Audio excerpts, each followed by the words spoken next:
and you'll be on to some new instructors next week and the weeks after as you kind of go through your process of gaining your CPC and so on. Before we start today, a couple things. We went a little bit over yesterday, so I wanted to leave the first part of our session to allow you to unmute yourself and ask me any questions for follow-up on yesterday in case you had any questions.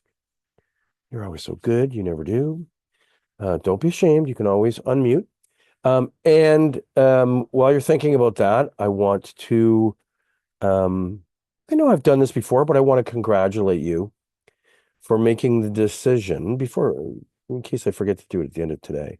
I want to congratulate you for making the decision and the commitment to pursue your certified personnel consultant. It is really the only way, in terms of professional designation and commitment, that you can officially say to the world, yeah, this is my job. This is my career. This is what I do. I take it real seriously.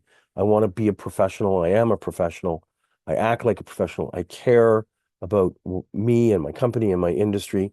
There are literally, I'm not going to disparage companies that don't do this, but there are literally thousands of small independent staffing firms, sometimes with one or two people working out of their house, that have no idea, that they don't know the laws, they don't know the standards, they don't know the best industry's best practices. And while they might be really, really, really good at selling and really, really good at recruiting, who knows what's going on along the way. And so we're going to talk a little bit today in our sales session about how you differentiate yourself. And I'm going to come back to the fact that you've got something to be proud of, to differentiate you in the marketplace from the thousands and thousands of people across the country that have not made the type of commitment and effort to be like you. So just want to make sure I got that said before we moved on. So today I'm going to take a second to share a screen with you. Let's see if I can find it. And it is, I've got so many screens open. My apologies.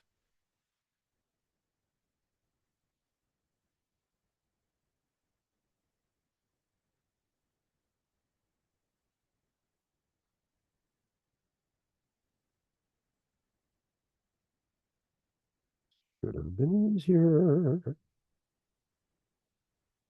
Oh, there she goes. Sorry.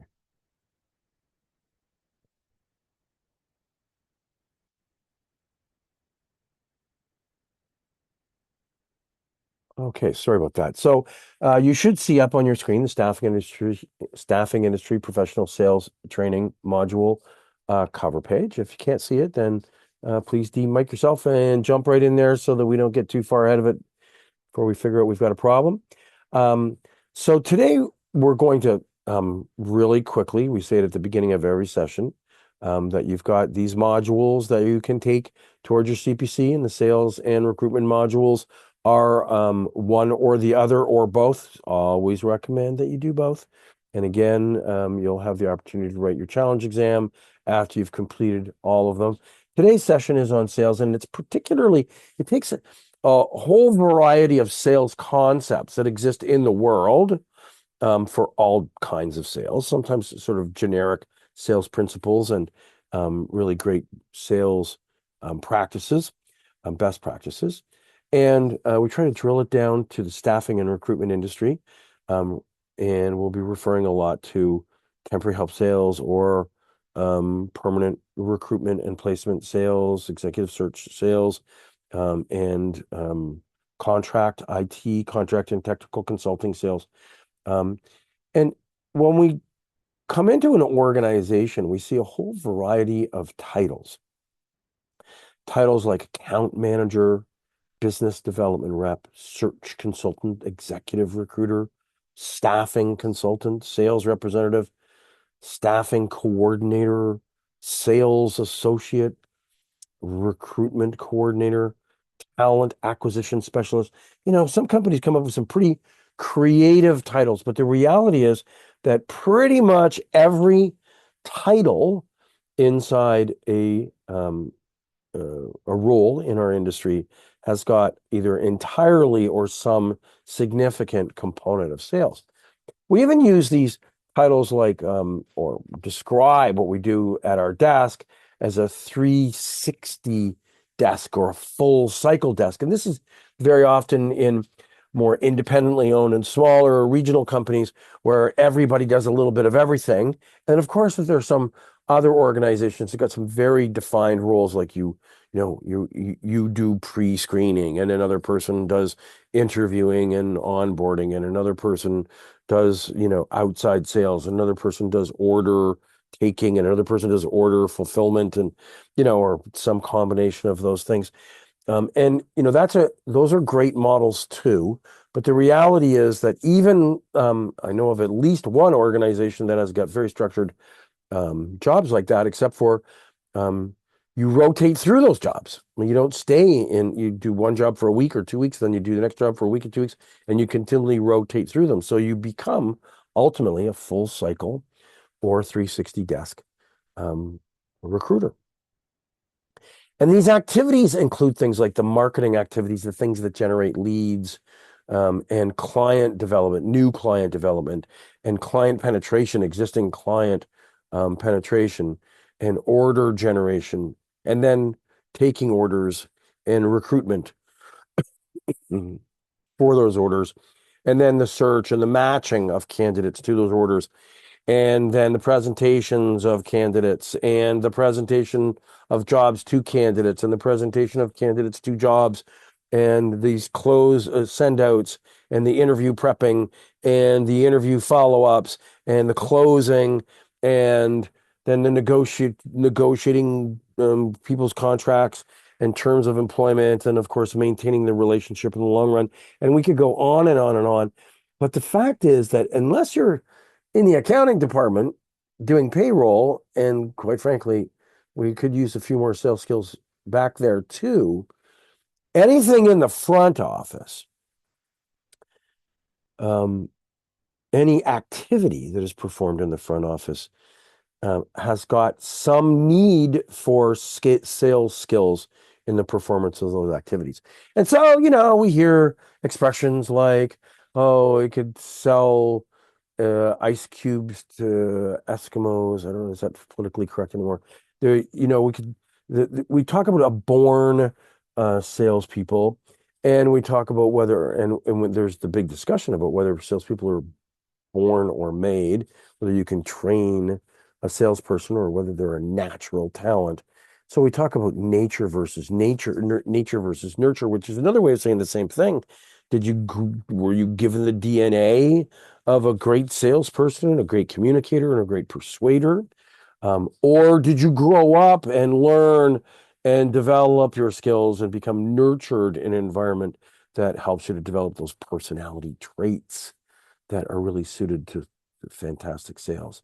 And so, is it an issue of whether or not the person has the right personality, or is it an issue of whether or not any person, if they follow the right process, will get the right outcome? Well, the reality is that top performers typically possess a unique set of these personality traits, and those traits alone can't do it, that they're combined together with a whole bunch of learned and practical skills, and they follow a very defined and repetitive process that becomes the sales process, or sales workflow. Um, and so if I were to be standing in front of you today with a flip chart and a magic marker, and asking you to yell out things about what makes a great salesperson, you'd probably be hollering out things like a positive attitude, and tenacious and persistent and friendly and able to develop a rapport. You'd probably, if you were really smart and you'd been around and you've been in some sales sessions before, you'd be hollering out things like an inquisitive listener. Um, and you'd think about salespeople, they're outgoing and gregarious and good communicators and communicative, which, by the way, is inbound and outbound, talking and listening. You'd probably be some people would be yelling out supportive and helpful and problem solver and creative and confident. Um, in some organizations and in some people, they'd probably say you need to be believable and you need to be honest. So these are all traits that, and more.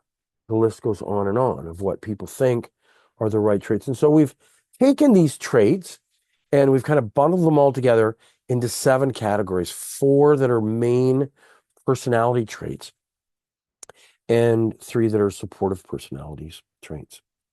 And this graph that you see, this sort of a skewed Z shape set of dots and lines on this graph, kind of represents a bit of a superstar in the recruitment and staffing industry.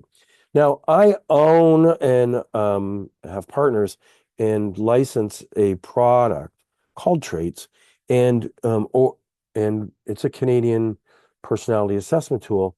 And over the years, I have now done more than 7,000 um, personality traits profiles.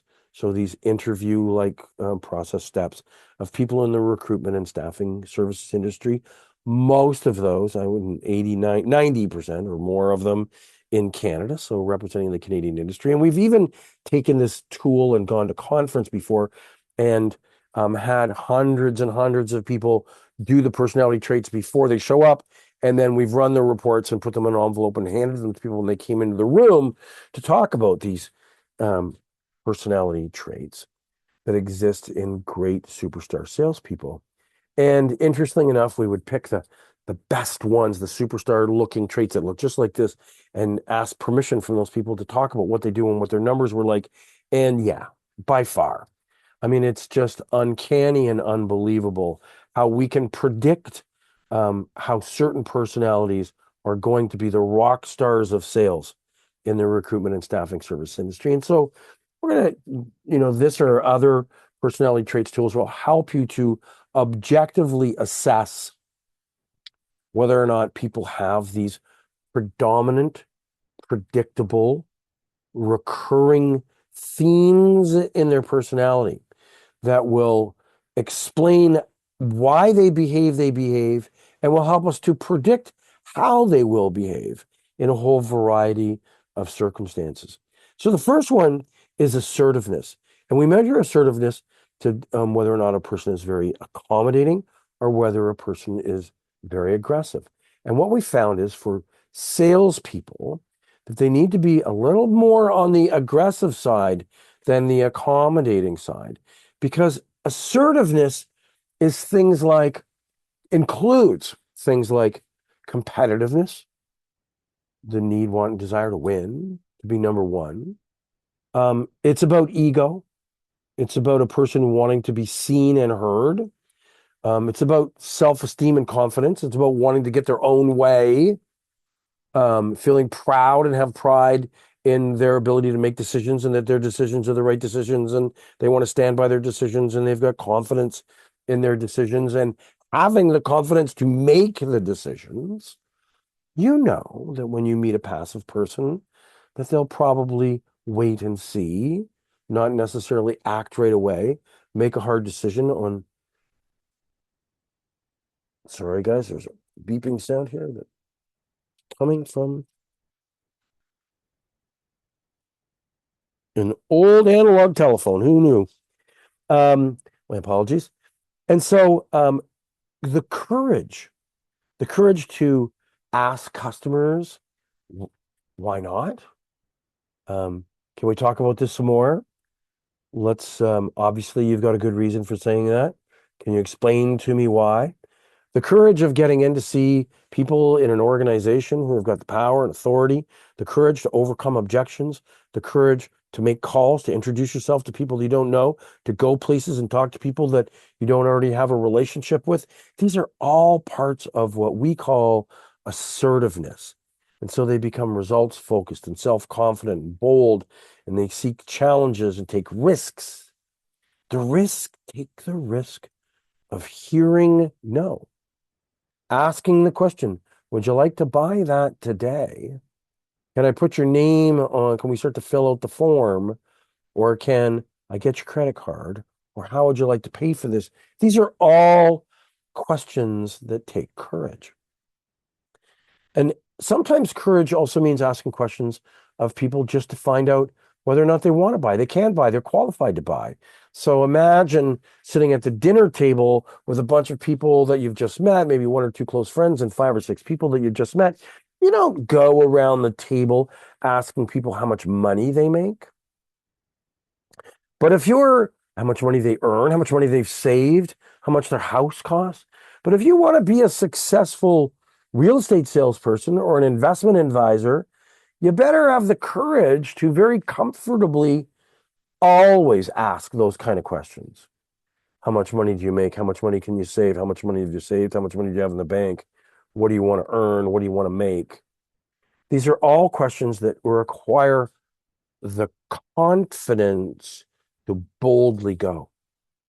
And we want to combine that because sometimes that assertiveness can also come across as confrontational or aggressive.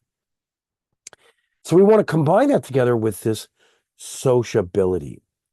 This is on the positive side of the sociability trait, congenial, social, persuasive, enthusiastic, wooful, the kind of person who can woo you into their space, to make you feel comfortable and confident, to nurture and develop relationships of trust and confidence, to put the people before things, the importance of people, to be empathetic, to have to be expressive and talkative and engaging in the way that you communicate. These are all parts of sociability. And these are things that people have in their own DNA and in their own personality that often can't be taught or trained. You can, I'm going to talk about this a little bit later. Um, you can get people to do it, but you can't get them to do it comfortably and naturally. We also look at our salespeople and we want fast-paced, very impatient people. People who multitask, who throw balls up in the air, and when they've got a little bit of space, they throw another ball up in the air. Never, often starting things before they finish the last things, moving through with multiple activities, being able to answer one phone, talk to another person in the room, ask a person to hold, answer a question, keep on moving and moving, to speak at a higher pace, to be impatient for responses. You can have an impatient person who sits behind you at a red light in their car behind you, and when the light turns green and you don't notice right away, an impatient person might honk the horn to let you know in the first split second, hey, it's time to get moving. Now, somehow they've got their DNA connected to their horn, and they go to honk the horn, and if they're highly sociable, the trait above, if they're highly sociable, it's a beep beep, like, hey, good morning, it's time to get moving. And if they're low sociability, they're straightforward, introspective, factual, technical, it's, hey, you missed the light. So somehow, even the sound of their horn, the horn tells us they're impatient, and even the sound of their horn can tell us whether they're sociable or unsociable. We look at also a thing called detail orientation, and this is a person's want, need, and desire for things to be right and complete and in the right place, for the T's to be crossed, for the I's to be dotted, for the files to be filed in the right place alphabetically or numerically, for the desk to be clean before we go home at the end of the day, and for the inbox to be cleaned up. The email inbox to be cleaned up. So that would be a highly structured person on the right side of this scale. And then, of course, we've got an extremely flexible people who are self-reliant and just focused on the big picture, and they only see the forest. They never see the trees.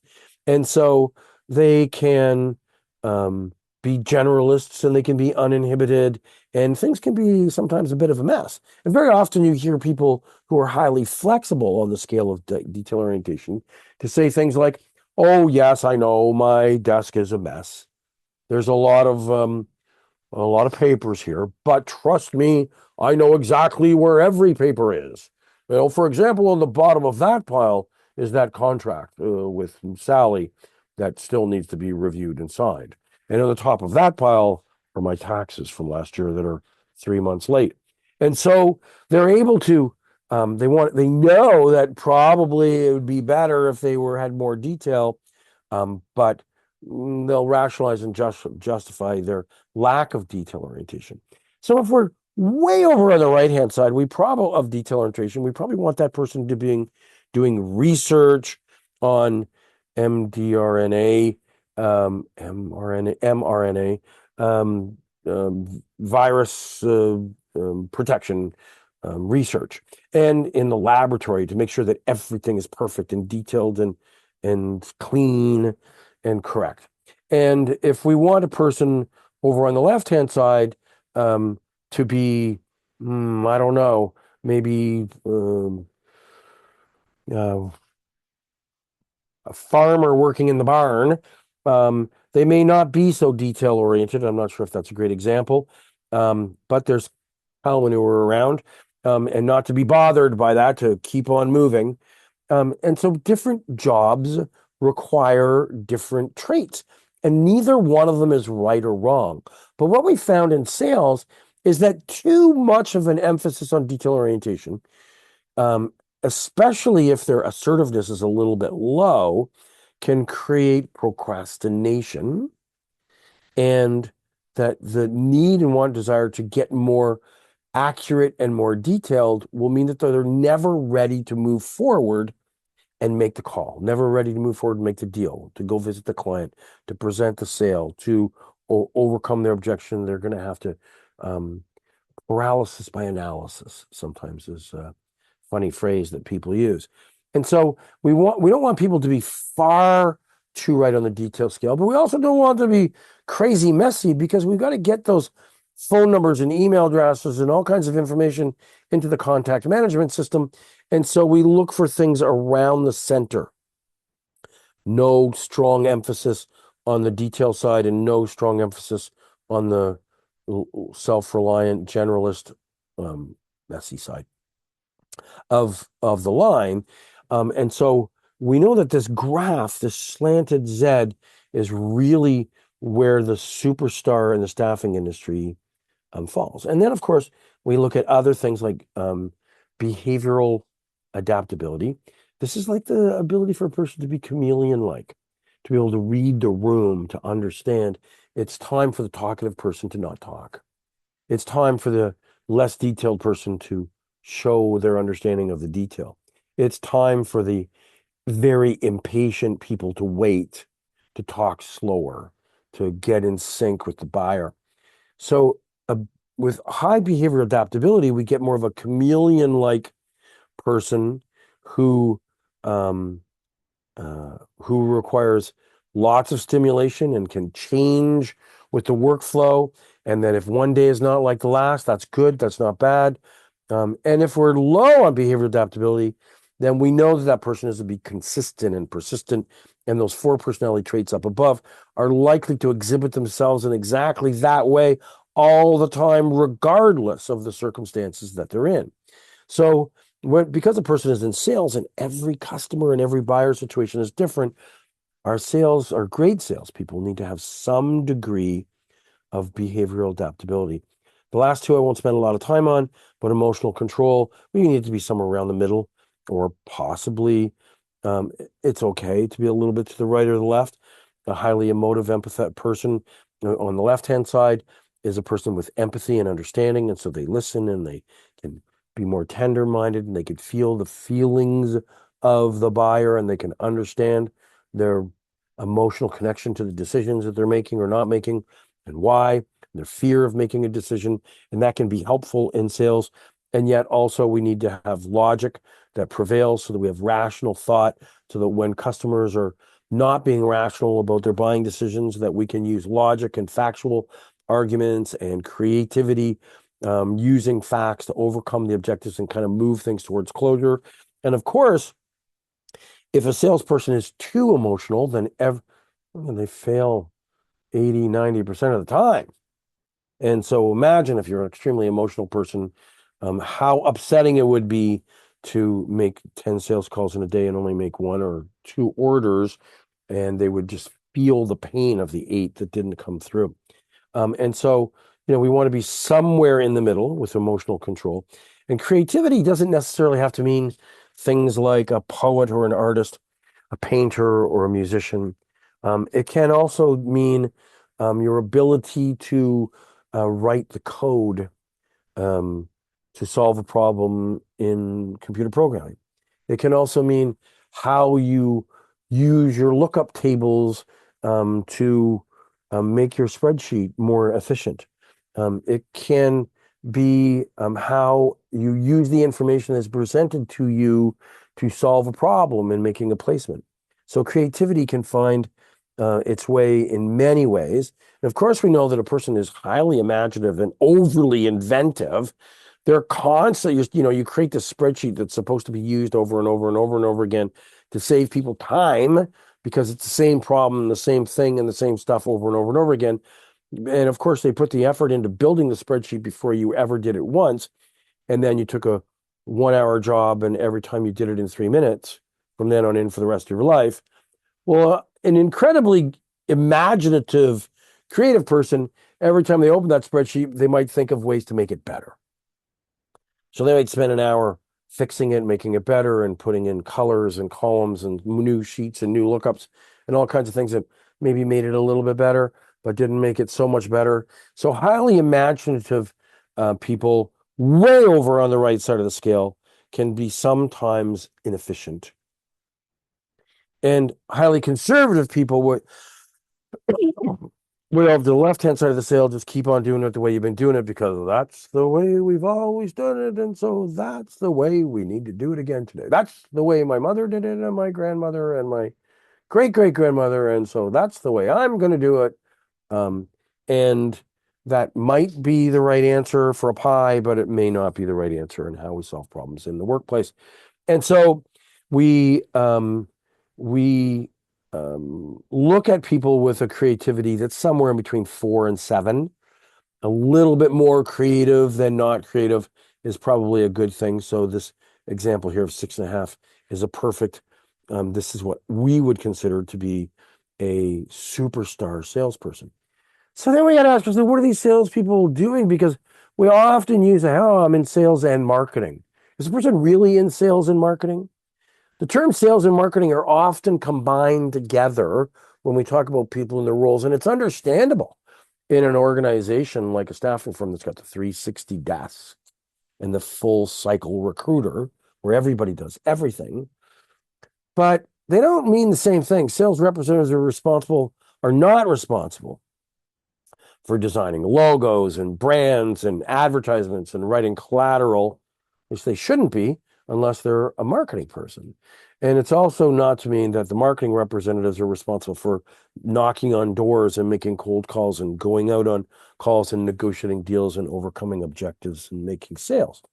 So the title or description of sales and marketing is often meant to describe a salesperson who regularly utilizes, who relies upon, and engages in the use of the marketing tools that were designed by the marketing people or by the marketing agency or by the executive responsible for marketing.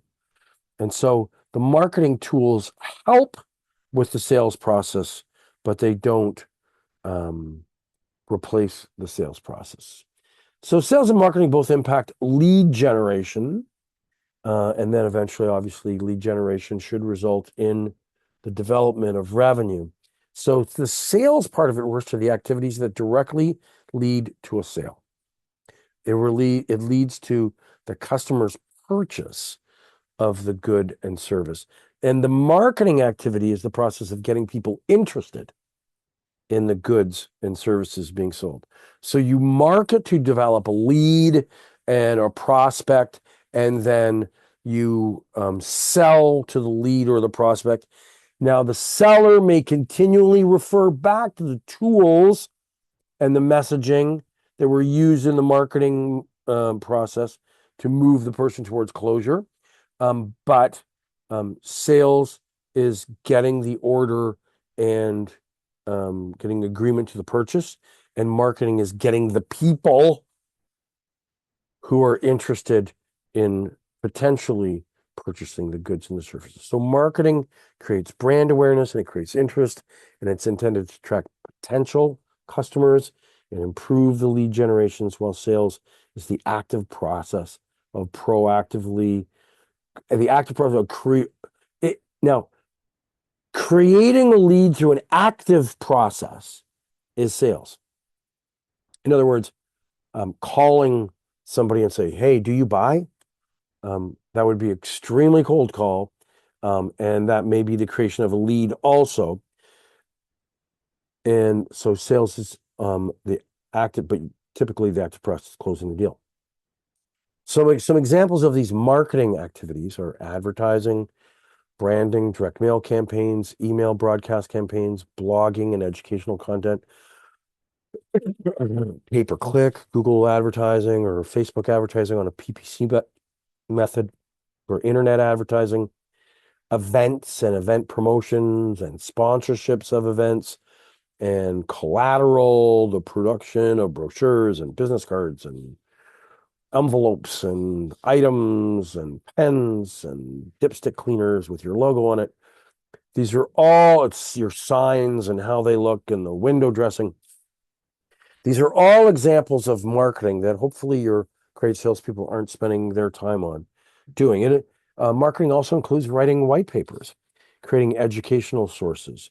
It includes public speaking and association memberships and certifications and licensing and logos and slogans and taglines and coupons and promotions and incentives. These are all examples of marketing. But all sellers are marketers too. As professional sellers in the staffing industry, we enhance our reputation, credibility, and opportunity by actively participating. So not creating, not envisioning, not being creative and imagining what the marketing activity should be, but participating in those marketing activities and leveraging the marketing collateral in such a way, by being aware of what those marketing activities were, by being aware of what those marketing messages are intended to do, being aware of who that marketing message is intended to attract and why it's attracted to them. Because as we sell, we have to tie that together. And so if we're selling something, that marketing, using marketing tools to make this up, if we're marketing, using marketing materials in a marketing program to get seniors to feel safe, something, a security system or a dog or something like that. If there's something that and the whole objective is to find seniors who wish to remain and feel more safe, then as we're selling our security system or whatever it is we're selling to that senior, we keep referring back to the messaging in the marketing about feeling safe and the benefits of feeling safe and the importance of feeling safe. And we keep tying that together because we know that the marketing brought them in. And so there's something there that we need to tie to in order to make the closure. So sellers are active participants and engaged in or adopters of the marketing programs. And the sales activities are a little different. The sales activities are things like telesales and cold calling and prospecting and warm calling. A warm call is when you follow up on a lead. Door knocking, boy, that's cold. Referral generation and follow up. Hey, do you happen to know somebody who just like you who might want to buy something just like this? Inbound sales desks and order taking are often considered inside salespeople. The use of our customer relationship management software and data management is an activity that salespeople need to participate in. Client presentations, the pitch, the proposal, the submission of the proposal, the quotes, the design of quotes. These are all activities performed by salespeople.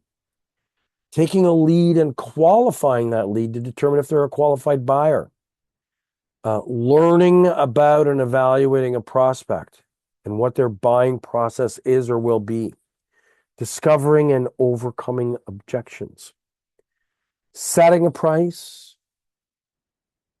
delivering the information about a price, negotiating a price, coming to terms of the agreement, what the guarantee is going to be, when it's going to start, how much you're going to pay someone,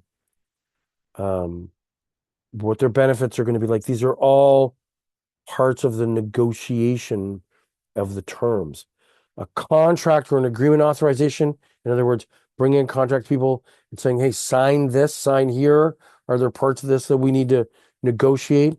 So closing the deal, problem solving to overcome the objections and the issues that are standing in the way of making the deal or keeping a customer in this relationship management. Service, follow-ups. How did you like it? Is there anything we can do better? These are all examples of activities that a salesperson performs. So we often have a misuse of the terms sales funnel and sales pipeline. They're often used interchangeably, and a lot of sales managers and senior executives and people say, oh, we've got them in the pipeline, we've got them in the funnel. And they're not exactly the same. There are some subtle differences in the context and the meaning of funnel and pipeline. Well, first off, a funnel is vertical and a pipeline is horizontal. But the sales funnel refers to the process of starting many leads at the top, up here at the large part of the funnel, and then it narrows down to the process of starting many leads, turning many leads into prospects, and refining that and eliminating the poor prospects or the unqualified buyers until eventually we have a sale that pops out the bottom of the funnel. And so very often we think about this funnel as got a lot that goes in the top, 100 goes in, and 90 or 80 are qualified, and 25 have a lead, and others engage in the process of negotiating, and we overcome their objections, and the 5 or 6 of them were able to overcome their objections, and 4 of them sign the deal and close. And so we've got this notion that you put a lot in to get a little out the bottom. Whereas the sales pipeline refers more specifically to a process. So while that might have been a process, we're really talking about the narrowing down of the number of leads to sale, whereas the pipeline refers to the actual process itself. It's a systemic or systematic approach of moving leads and prospects through a process or a workflow that is intended to result in sales in the end. So, first they come in and we evaluate whether or not, they are in the geographical area that we can serve. And then we move them through the process and we engage them in some sort of activity of communication so that they start to make them more informed, and they attend webinars or get emails or something. And then they move along then we have a meeting and an engagement where we start to uncover a needs assessment, and you move them entirely through the process until they get to the end. So once you get a person into the funnel, you want to kind of work them through the funnel. And marketing people tend to focus more on the funnel, or sorry, on the pipeline. See, I just did it. I just used the words wrongly. Marketing people tend to work on the pipeline because there's a systematic approach to moving people along. And salespeople tend to think about the funnel a little bit more. So the sales funnel kind of looks like this. You've got lead generation, and then you qualify those prospects, and then you have your sales activities, and then you convert them into a sale. And so if we were to compare these activities of lead generation, where do the leads come from? We can think about marketing that came from the advertising and the websites and unsolicited referrals. Because if you ask somebody for a referral and they give you the name and the telephone number, and then you phone that person and say, hi, my name's Steve, our customer Mary, then that would be sales. But if you've got unsolicited referrals, in other words, someone phones you, says, talking to my cousin. They used you 2 years ago. They recommended you to me. That's an unsolicited referral. So name recognition. So this whole branding, signage, search engine optimization, marketing generated leads are from active, interested buyers. They're warm. If you put out a marketing campaign and nobody calls, there are two reasons for that. The first one might be that your marketing campaign was terrible, that it didn't get in front of the right people, it didn't have a call to action, maybe what you're selling is not wanted by anybody. So let's assume that's not the case. The other one, the reason why people call you is because they need something. That they saw your ad, they read your thing, they did some research, they found your stuff, they recognized your name, they wanted to buy temporary help or recruitment or get IT consultants or help fill a job or something, and they called you. And so a marketing generated lead are from active, interested buyers. If they don't have an interest or a need, they're never going to call you. Even if it was the best marketing campaign in the world, they might even sit around the table and laugh and joke or be impressed in awe and talk to their friends about, did you see that awesome marketing campaign? If I ever have to buy an upside down purple widget, man, I'm going to buy it from them, but never have, never will. So even if your marketing campaign is so perfect that even people who don't have a need remember it, it only becomes a lead if it's an active, interested buyer. So marketing leads are awesome leads. Now, sales are cold calls and they're informed calls. We got information about them. They're solicited referrals. We ask somebody for a referral and then we phone the referral. They're from sales campaigns. We're doing something. We're calling everybody in the neighborhood, everybody on the street, everybody in the business, everybody in the industry, everybody on the list. We've got some kind of campaign that is designed to start to sell to certain people. And they can come from past and inactive clients. They can come from lists that you bought. But sales generated leads are a result of an action toward potential buyers, including passive or suspected buyers. And so you have no idea when you're making a sales call whether or not they are warm with intent or not. So just finding out their name and that they are the buyer doesn't necessarily make them a good lead.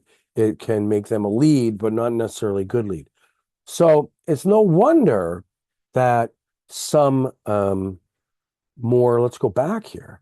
It's no wonder that if you look at the assertiveness scale, that some more accommodating, passive people over here want to rely a lot on marketing because they feel comfortable because of their social skills, that once they get a real buyer, that they can move them forward through the pipeline or through the process or into the funnel and out of the funnel. But because they're passive over here, they're less assertive, they rely on the marketing. Whereas a salesperson who's more assertive is out there banging on doors and trying to generate those leads. And the leads that they get may not be the best leads in the world. And so we need some combination of sales and marketing in order to move forward. We get a lot more feedback, I think, we get results from marketing or lack of results. We get more feedback from sales. So when we talk about active leads versus passive leads, I've used that term a lot already. Warm leads versus cold leads. I've used that term a lot already. We think of it like this. The active leads or prospects or potential buyers who are actively seeking or researching a source of staffing. And a warm lead are when you know something about that lead and they tell you something meaningful about themselves, about the buyer, and what their current or ongoing needs are. So they become warm and active when we know something about them, when they're actively seeking and they're engaged with you and feel open enough to discuss it with you. And we compare that to the passive cold leads. So the passive cold leads are prospects or potential buyers who might purchase your service, but they're not actively seeking, or they're not researching alternative sources of suppliers. And when the buyer's not familiar with you, it's cold. So you got to introduce yourself and you got to make them feel comfortable and confident in communicating with you and being open and interested enough in you.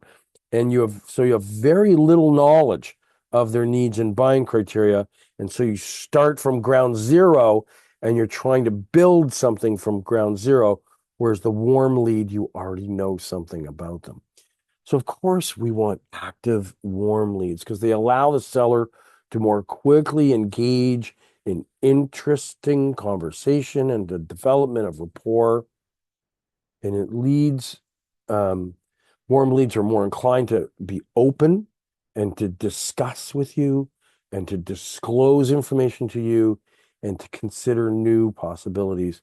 Whereas a passive cold lead requires a seller to investigate and to find a path to engage and find interest and earn their relationship and earn the possibility of a rapport. These passive cold leads are more inclined to avoid you, to create barriers, to withhold information. They're less inclined to consider possibilities. So listen, think about the time that you walked into a retail store wanting to buy a new something, a blouse, a shirt, a top, something to go with something else in your wardrobe. And so you knew what color it needed to be. You needed to know it to be light or heavy material.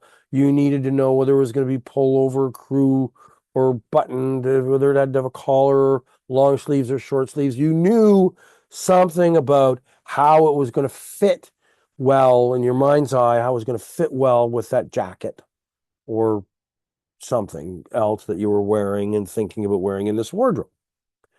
So you go into the retail store and you know what you're looking for, and you're looking at the shelves and you're looking for your size. And you're not seeing it, and you're standing there and you just were going through the mall and you walked in and went like that. And the salesperson walks up beside you and says, "Hey, may I help you with anything?" And your response is, "No, I'm just browsing. I'm just looking." And I like to, because I get it, I like to say, "I'm not sure." Like, because I don't want to say, if I'm just browsing, I'll say, "No, I'm not going to buy anything. Don't worry. I'm just waiting for my wife. She's down the hall." That might be the answer, and I'll say that. But if I really was that person who was looking for something specific, I'd probably say something like, "Yeah, I do have something very specific in mind," because I don't want to act like a cold lead when I'm warm, giving the salesperson a break, right? But most of us say, "No, I'm just looking."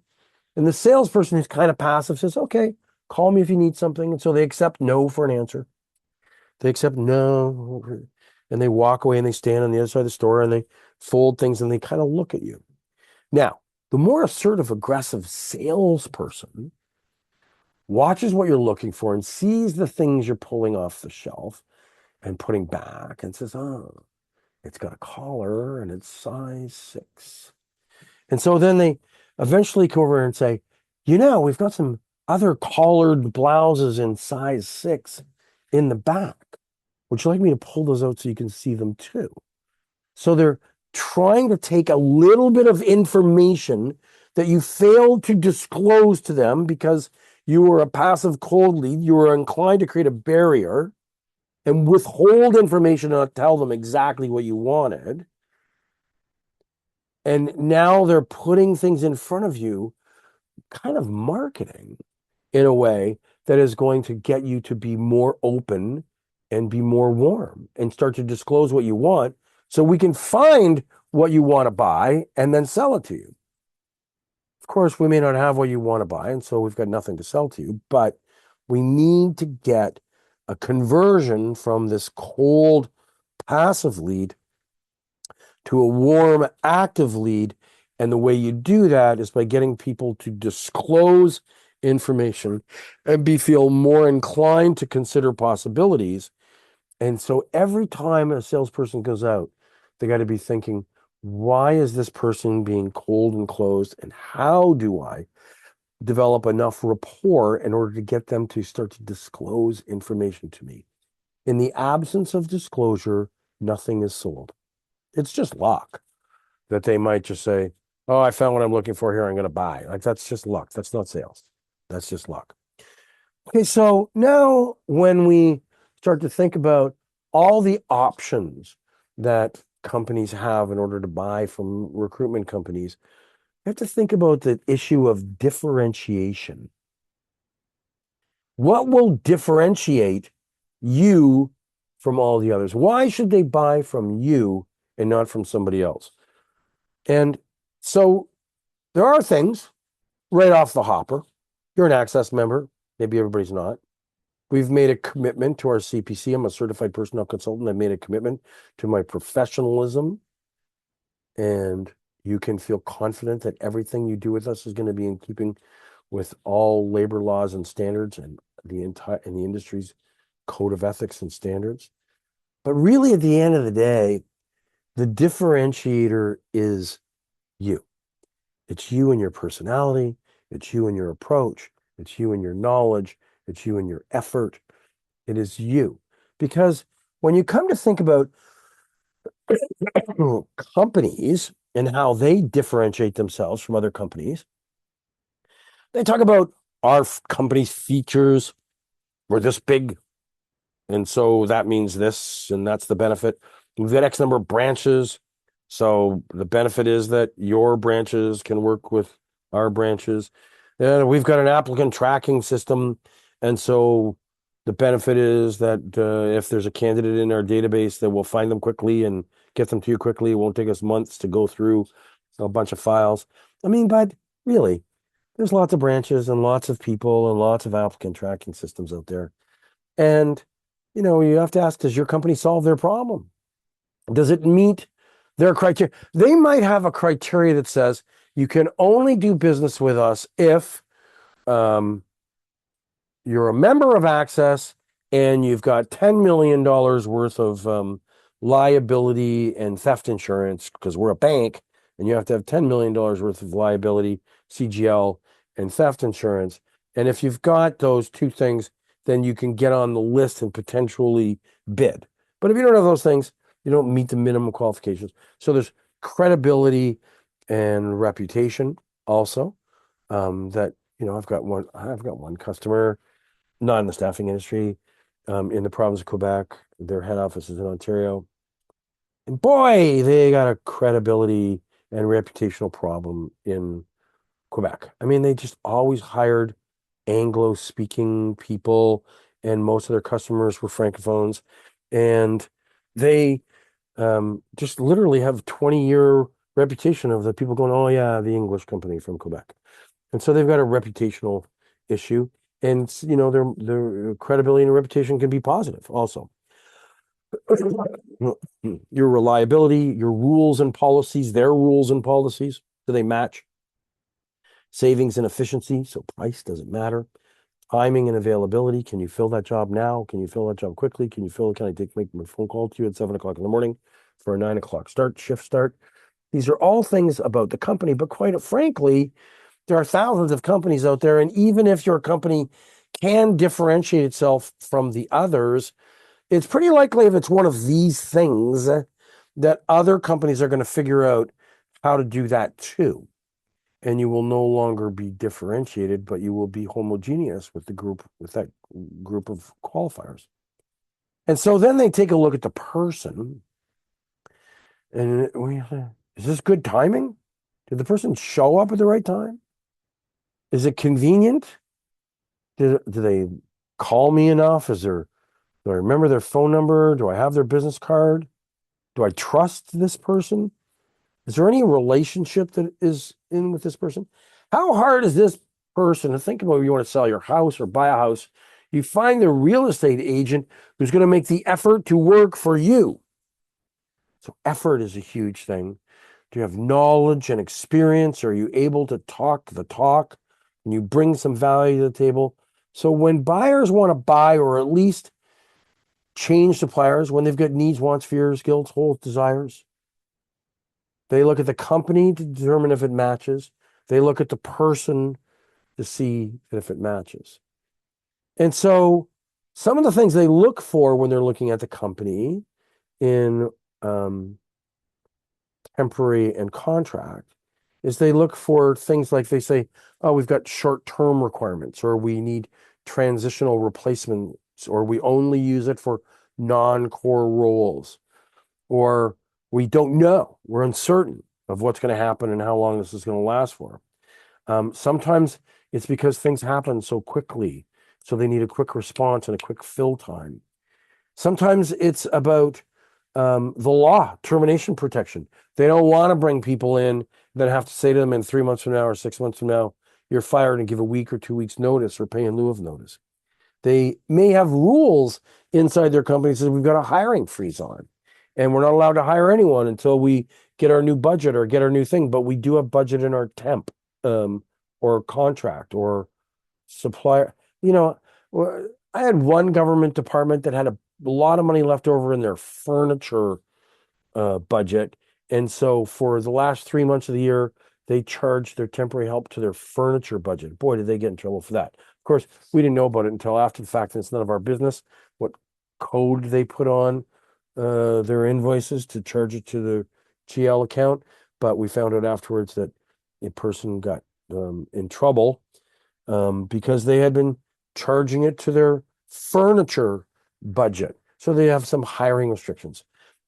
Sometimes it's a supply availability. Sometimes there's just, there was one particular industry long time ago that got one of my companies into the banking industry, was because the banks had these, what were they called?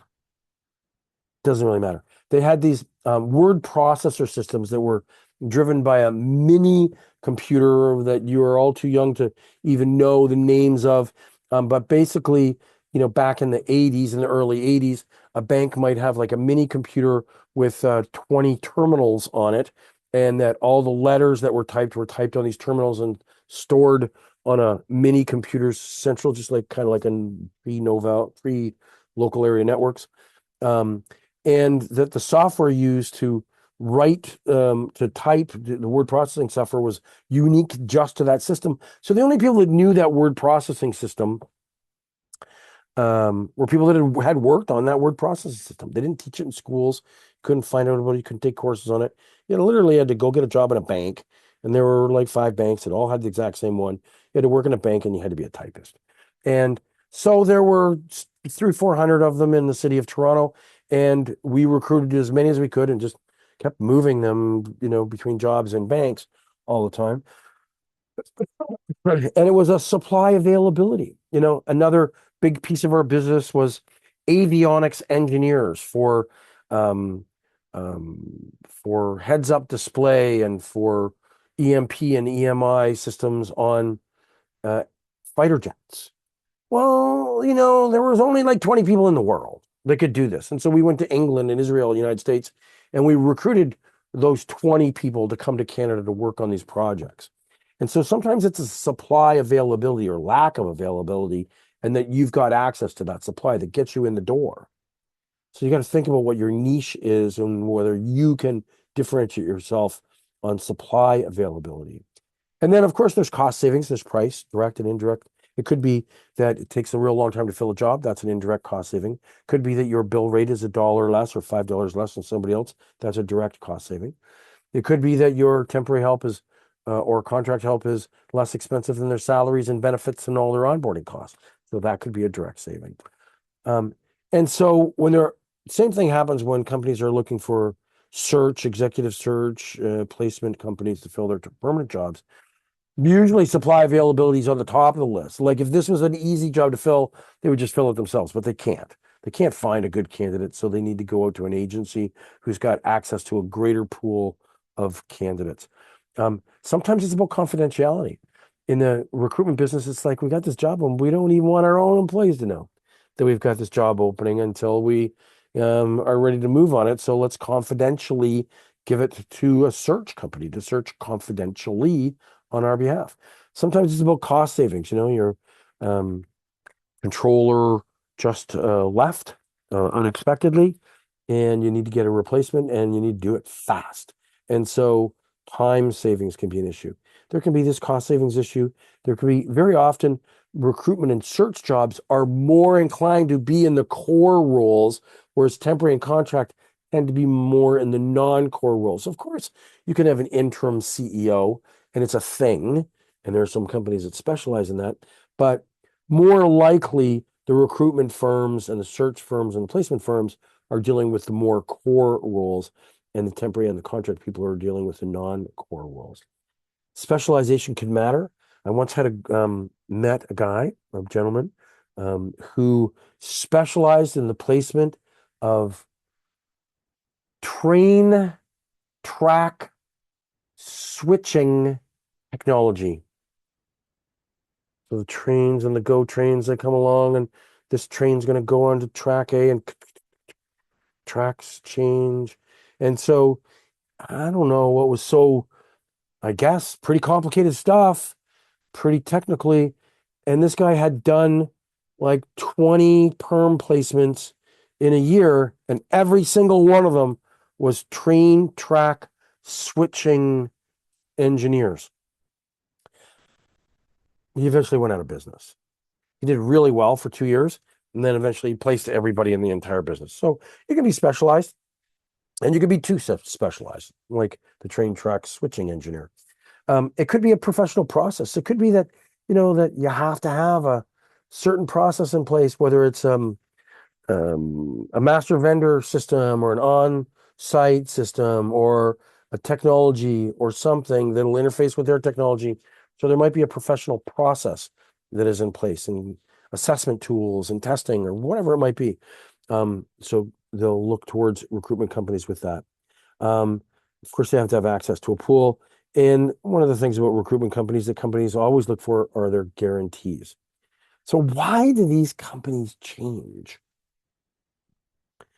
Well, there's lots of reasons why people change, but I want you to point out to you the yellow highlighted one that says indifference.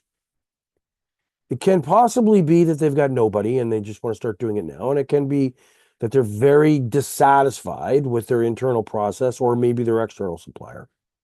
It's time for change because I've had it with them.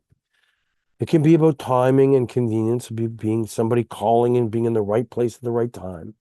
But that kind of feeds into the indifference thing. And I'm going to talk more about indifference in a second. It can be that there's a process that we know that every 4 years the tender is up. It's a 3-year contract with an option to renew for one. And no matter what, we have to go to tender or bid. And that there can only be qualified bidders in the submissions. Could be that so it's government or some corporate thing. It could be a rate or a price. It could be that they're just, this is no longer a good price for us. We need to find a better rate. And that can happen with your telephone, right? For example, you can sign a contract that you're going to pay $90 a month for unlimited data and for all your phone features on your cell phone. And that 3 years, and it's a 4-year deal. And 2.5 years later, you find that everybody else is paying $60 a month or $40 a month or something. And so the rate or price may give you incentive to get back out there and negotiate a new deal, find a new supplier, or change your contract. It could be that there's a person or a relationship. I happen to know somebody, I'm going to do business with them because you've got trust in them.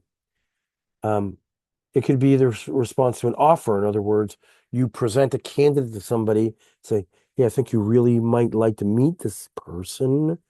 This is what they're like. This is what they do. This is their skills. This is their qualifications. This is why they want to work for you. And this is why you should see them." And they go, "Oh, geez, yeah." So that would be a market. That would be more marketing than it is sales, but it's done by a salesperson. It could be innovative features. It could be that there's some applicant tracking system or some profiling tool or some interviewing method or some technology or some AI or something, some payment term, some payment method something that's more innovative than the one that you already have that entices somebody to start to look to change. But the vast majority of people change because they are indifferent, because they don't care, because they take a look at a homogeneous market of suppliers and they say there's a whole bunch of companies out there that all do pretty much the same thing. The timing is right. They've presented a candidate. They've got this unique feature, and it doesn't matter that much to me. And because it doesn't matter that much to me, I'll go along with the process and participate in the change. It's going to be, I know you find this hard to believe, but it's going to be very rare for you to go out there and find a buyer who said, oh my goodness, I was so excited about changing my suppliers. I just was so excited about the thought of changing suppliers and going to market and finding a new one and evaluating them and picking them. And I'm so excited about the new supplier. They might tell you that, but there were a whole bunch of little things like rate, price, relationship, timing, convenience, features that led them to say, I'll have an open opinion towards being not particular about who's going to continue to have our business or who's going to get our business, and they're going to allow you to try to sell to them. And so it goes like this. There used to be in the old days, there used to be a company called ABC Detergent. I don't know if they still exist anymore. And of course, Tide was the big brand name that made the clothes the cleanest. And so Tide ran all these commercials and all these things showing how clean the clothes were. And ABC came along and said, oh, we've got twins. There were always twins, two kids, and they both got messy, and both of their clothes got thrown into the thing, tied in one of the washing machines, and ABC detergent in the other, and they take it out. And their catchphrase was, I can't see the difference. Can you see the difference? Or I can't see the difference. Can you see the difference? And so they literally knew that people buying detergent were indifferent so long as it made the clothes clean. And then they said, save money and buy your 20% less expensive than the most expensive in the marketplace. Sorry, I forgot to put my phone on silent. So and so they put out there one of the subtle differences, the price. Now we know that you pretty much have to have at least a 10% difference in price, more likely a 20% difference in price before 15 for sure, 20 maybe before people start to go, yeah, it's worth my while to go look. Like, I mean, if you want to buy a car and it's $50,000 and there's another car that you don't really want to buy so much is 45, I'm pretty sure that most people are going to try to figure out how to buy it at 50. If they can afford 45, they can probably afford 50. and and so at the end of the day, they're going to buy the thing that they want, not the thing just based upon price. And then if they can't tell the difference, so it's the exact same car from 4 different dealerships, and one is the least expensive, unless there's a problem with the relationship or the trust or the timing or something, then they're going to go with the price. But the reality is that the decision to buy was indifferent. So if you think that your company's features and benefits are getting you in the door, no, probably not. They're probably you and the other 5 companies with the same features and benefits can get in the door. If you think your price is getting you in the door, probably not. Is it 15 or 20% lower? Probably not. Is it the same as the other people who think price makes a difference? Probably higher than the lowest price. So at the end of the day, there's 2 things. One is you. You can differentiate you. You can say, yeah, but you get to deal with me. You get to deal with my effort, with my knowledge, with my experience, with my promise. With my promise. Nobody else can make my promise. Promise maker, promise keeper, That's why you should do business with me, because my price is the same as theirs and our features and benefits are pretty much the same as theirs. And the candidates come from the same world that our candidates come from. We're going to find you the best one that's available. That's my promise. And so you can differentiate yourself on yourself. You can get into a smaller group of people by differentiating your company or differentiating your price on these other features. But very rarely are we able to say, here's a feature and here's a benefit, and you should buy from us because this benefit doesn't come from anybody else. Tell you the story of a time when I bought my first refrigerator, and the salesperson said, I think you should buy this one because it's got a self-closing door. Now, the self-closing door was really these little screw things on the bottom of the fridge. And if you tip the fridge a little bit to the left, then the door would always close by itself. So it wasn't quite level, but it wasn't noticeably unlevel. And the door would close by itself. And he said, you know how much energy you're going to save by buying this self-closing door. The benefit is how much money you're going to save in your utility bill. Well, I was young, and there was two things. One, I was in an apartment. I didn't pay a utility bill. It was all included in my rent. And number two, I was young and I drank a fair bit, and I stayed up late at night. And I liked to make sandwiches at 2 o'clock or 1 o'clock in the morning when I got home. And I could just imagine, as he's telling me that story, of me standing there with my leg up in the air, holding the fridge door open as I leaned forward to put my bread out and then go back so the fridge door was open and then take the meat out and then put my leg back up in the air and hold the fridge door open again while I put the meat on my sandwich and then lean back and put the meat back in the fridge and got out the mustard and the relish and the tomatoes and then leaned forward and held my door open until I thought my sandwich was made, and I finally put everything back in the fridge and the door would close by itself. So I really don't know if I can keep my balance at 1 o'clock in the morning to keep that fridge door open. That feature has no benefit to me. We rely so much on presumed benefits from the features that our company has or our product or service has, and we don't ask the question, what do you need? What do you want? What is your greatest fear? What is your biggest hole? What is your greatest desire? And when we know about fears, holds, wants, guilts, and desires, then we can decide what features are going to matter. And at the end of the day, I'm pretty sure you're going to find that they're pretty indifferent when it comes down to those features because they know that there's lots of other companies that have got those features too.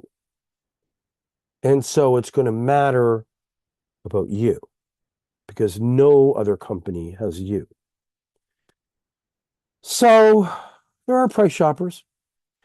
And when we get price shoppers, it's pretty hard to compete on price. There are some companies out there that they only compete on price. And I think that they compete on price either because they're super smart and they've come up with some incredibly inventive way to do everything less expensively than the rest of us. But, as I say, we all live in the same world.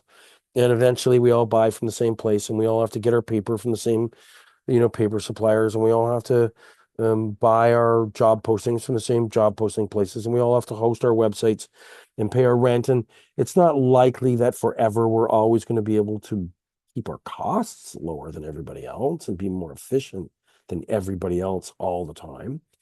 And so when it comes to price shoppers who are trying to, we can't always be the most efficient. So we need to talk about value. And when we talk about value, you've done it before and you've made this decision before when you've said, I'm going to buy this because it's the least expensive. And then the seller says, you can do that. And I'm not going to stop you from doing that. But you're going to be back here in 6 months and you're going to buy it again. And it's going to cost you double.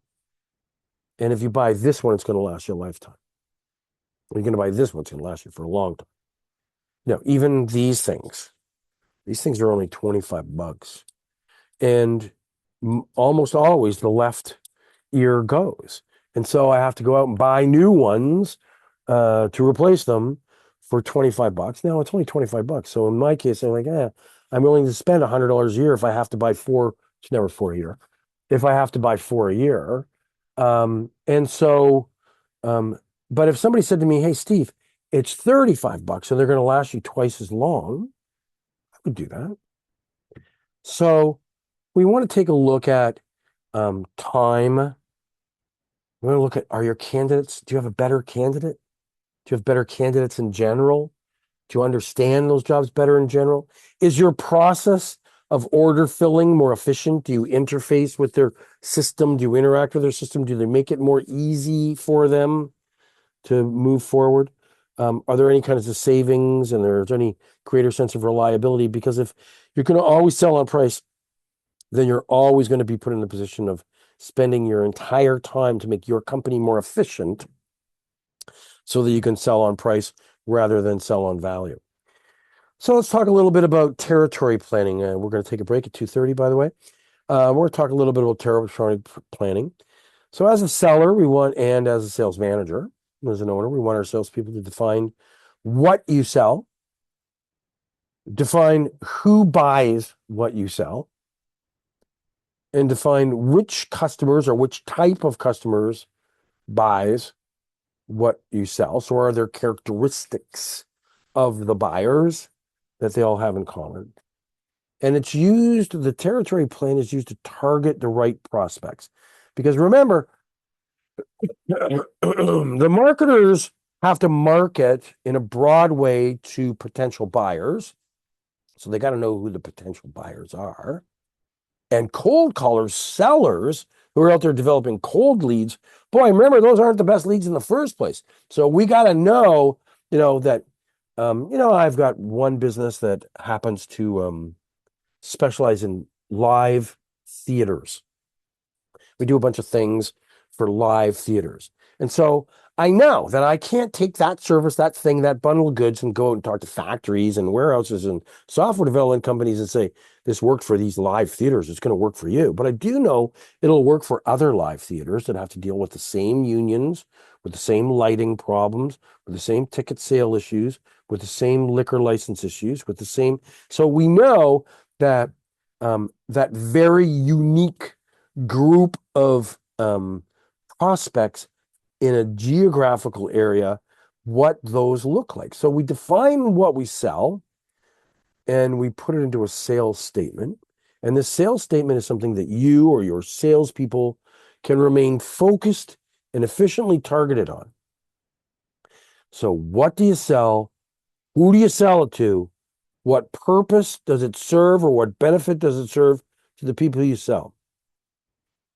By going through this process yourself or with your salespeople, if you're a sales manager or an owner, you help people to remain focused all the time.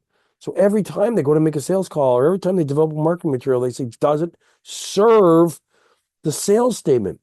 So some examples might be we provide light industrial temporary staffing services to large businesses, not little businesses, to large businesses with warehouses and logistic operations to help them respond quickly and cost effectively to unpredictable changes in both their supply and their demand.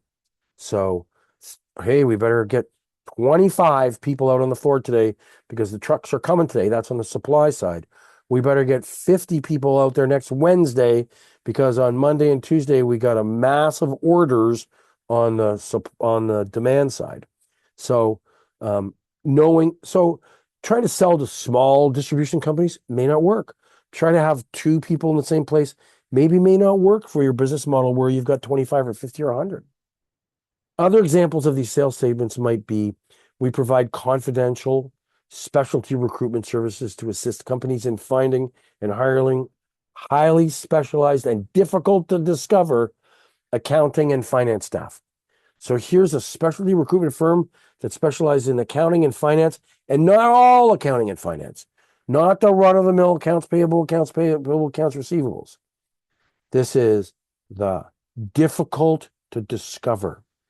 This is the accountant who understands global trade tariffs and taxation. This is unique stuff.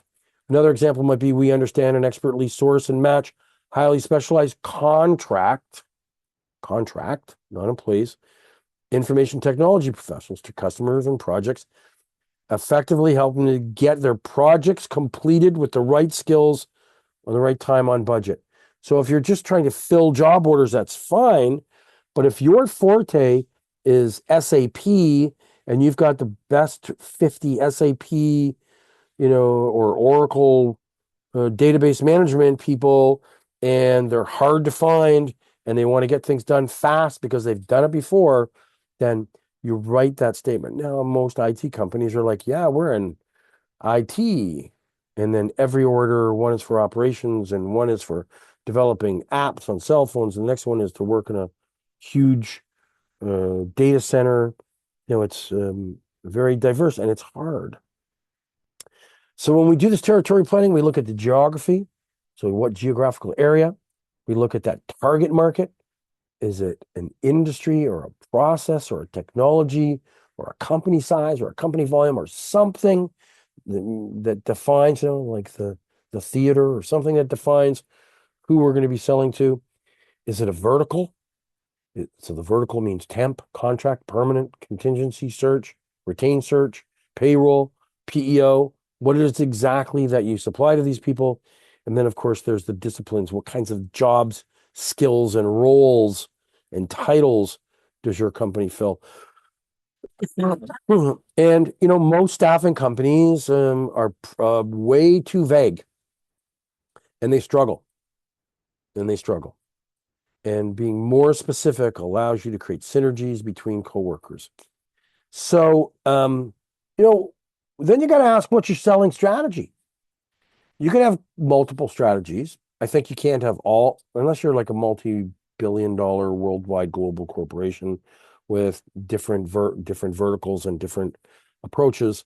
If you're an independently owned or regional company, then you can't be everything to everybody all the time. So you ask yourself, are we the kind of company that deals with individual orders and new business? Are we really good at getting out there and driving new? Well, I had a customer I did coaching and consulting to for many, many years, and her forte was to get new customers. Oh my goodness, could she get new customers? And when she got them, then the other part of the business needed to keep them, and they did a good job at that. But oh my goodness, she was the business development non-stop machine. She could nurture and develop relationships of trust and confidence in no time at all. And she ran charity golf tournaments and events and things. And she wooed people into her space. They wanted to be near her. And so her entire business was all around her and what she could bring in so that the rest of the organization could fulfill the orders and the new customers that she brought to them. Or are you in the repeat and bulk order business? So one company that I ran was really, we really focused on having lots of customers with 20, 40, 80, 100, 200 people in there at a time. It wouldn't be unheard of to have a call center with 150 people working in the call center on these bulk and repeat orders. And the same thing went in some of the markets with light industrial, that there would be, 10, 15, 50 people working in the plant or in the distribution center or on the assembly lines. And so is it for bulk or repeat business? Do you win your business through RFPs and proposals, which is kind of like the case in the National Capital Region? So in Quebec, everybody's got to get on some kind of vehicle and they have to write RFPs and proposals to get their butt onto those vehicles so that they can get orders, which basically is their license to hunt or their license to fill or their license to receive orders. But if they don't do the RFPs and they don't do the proposals, they don't get onto any of the standing offers or any of the vehicles that are available for them to bid on. Are you a vendor of record? So did you bid on something and you're on the list of authorized suppliers like you might do with the Ontario government? Are you a master vendor like you might be if you were one of the large major companies or large IT companies and everybody else flows through you? Or are you a sub vendor? I mean, it was interesting enough, one company that, we ran for many, many years. We said we're going to be the master vendor with some of our customers and we're going to be a sub vendor with some other customers. And we're going to expect when we're the master vendor that our sub vendors adhere to the same policies, practices, and procedures that we would be willing to adhere to when we're a sub vendor. And so we created a level playing field to say it doesn't matter. I mean, we'd rather be the master vendor than the sub vendor, but we were able to create relationships with other staffing firms so we work together to solve our customers' problems. You're a global, national, or regional company with corporate as a corporate participant. In other words, does your company bid on the IBM contract in the United States or in Europe or United States, I guess, and win the contract for the world? And your branch just does what it's told for the local IBM department that you get orders from? If that's the case, that's fine too. Are you a VMS supplier? I mean, did you write the software, buy the software, license the software? Do you run it, rule it, propose it, sell it? Or are you an adopter? Do you let your customers and other master vendors figure out which VMS tools they're going to implement? And you say, no problem. With a push of a button, we can create we can create a interface to that, or we can install the client module on our computers and we can adopt it. We can have it interface with our Bullhorn or with our applicant tracking system or order management system. And so you make a strategic decision. Are we a VMS supplier or are we a VMS adopter, or do we just avoid VMS entirely? And if it's a VMS, we turn around and walk away. Or are we a Maverick seller?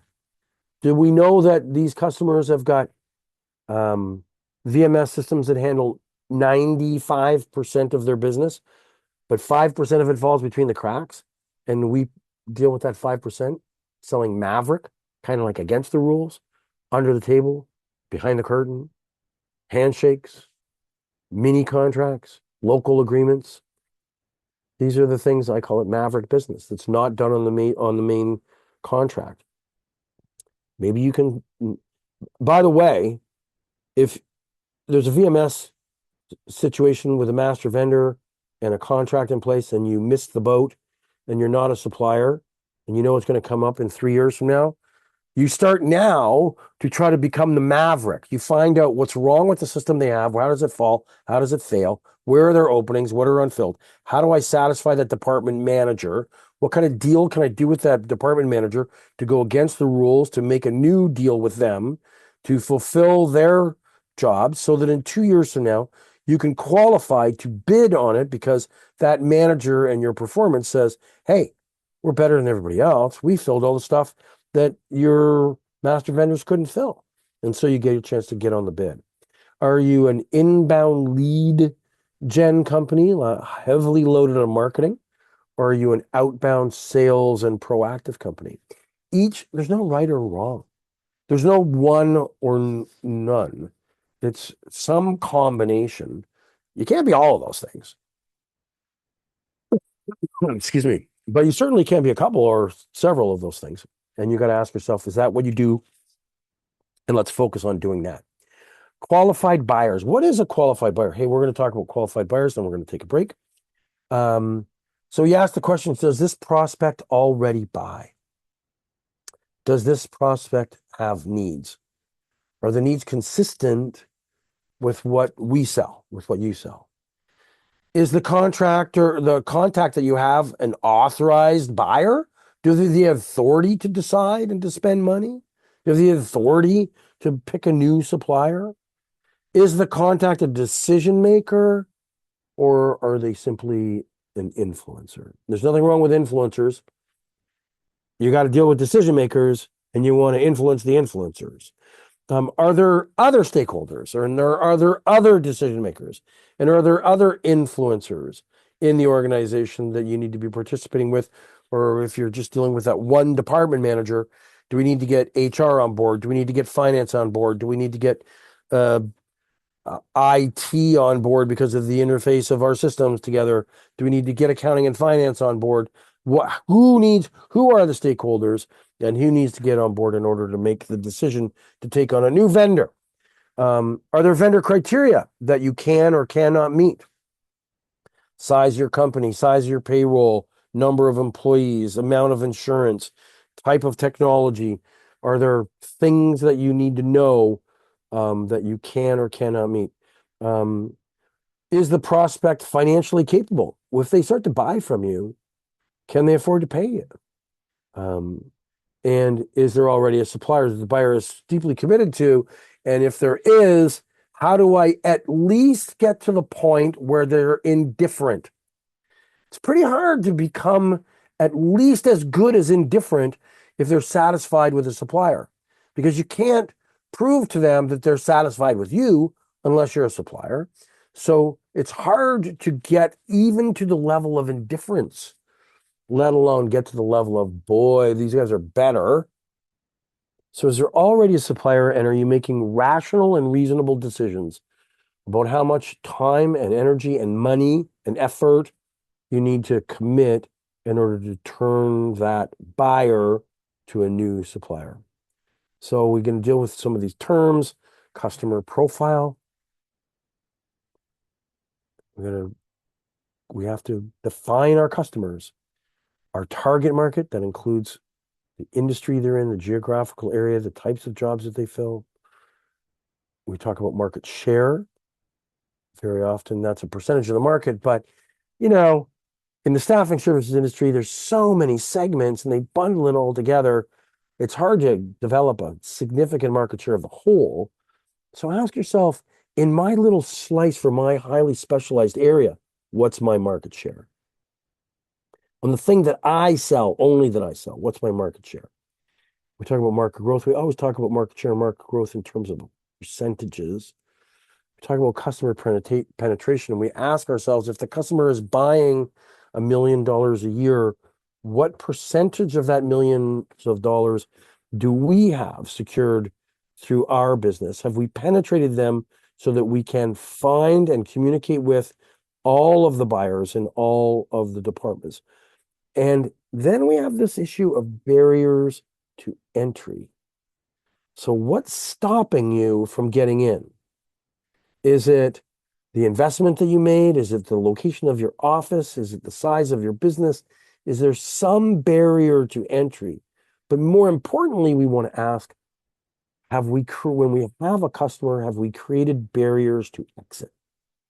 So a barrier to exit is a good example would be, say, for example, you've got a large customer that is using your services, and you install time clocks with their permission, hooking through their internet at all of the doors where employees come through. And those time clocks have all got swipe cards, and all of your employees have got swipe cards. And as a result of that, you give them software that they can now build their schedules out, and they can tell you, I need 12 people tomorrow, and here's the schedule. And they get reports saying that so many people showed up on time, and this is how much overtime there was, and this is the whatever. And then it calculates the cost of it and exports a thing to their accounting department so that their accounting department can import that. So when the invoice shows up, it's already there. They just go approved. Or maybe the invoice doesn't even show up. It's just electronically invoiced because of that, approved. This is a pretty sophisticated stuff, but not so much, really. I did this with customers in the early 2000s, so 25 years ago was doing this. And do you think those customers ever left? Every time a temporary help company came through, they'd say, can you put time clocks through our entire business and create an interface to our accounting system so that 100% of all the people have got swipe cards when they come into business, so we know exactly where they are, when they arrived, and when they left? And can you create exception reports for us and overtime reports and whatever? And the guy's going to say, no, we got a paper timesheet. Barrier to exit. And by the way, the cost savings from having to handle timesheets was so incredible that it created a barrier. It actually worked out for us financially. So have you created barriers to exit? We talk about competitive and competitive advantages. And so the competitive advantage might be your price, or it might be your location, or it might be something else. Okay. So before we get into lead management tools, it is 2:37. We're going to come back at 2:47, 2:48, 10 to 3. And so please take 10 minutes. and I'll see you back here in 10. Um, leave your systems on and leave you on mute, and we'll see you back in 10. Thanks a lot.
Okay, we are back and we're moving along quickly.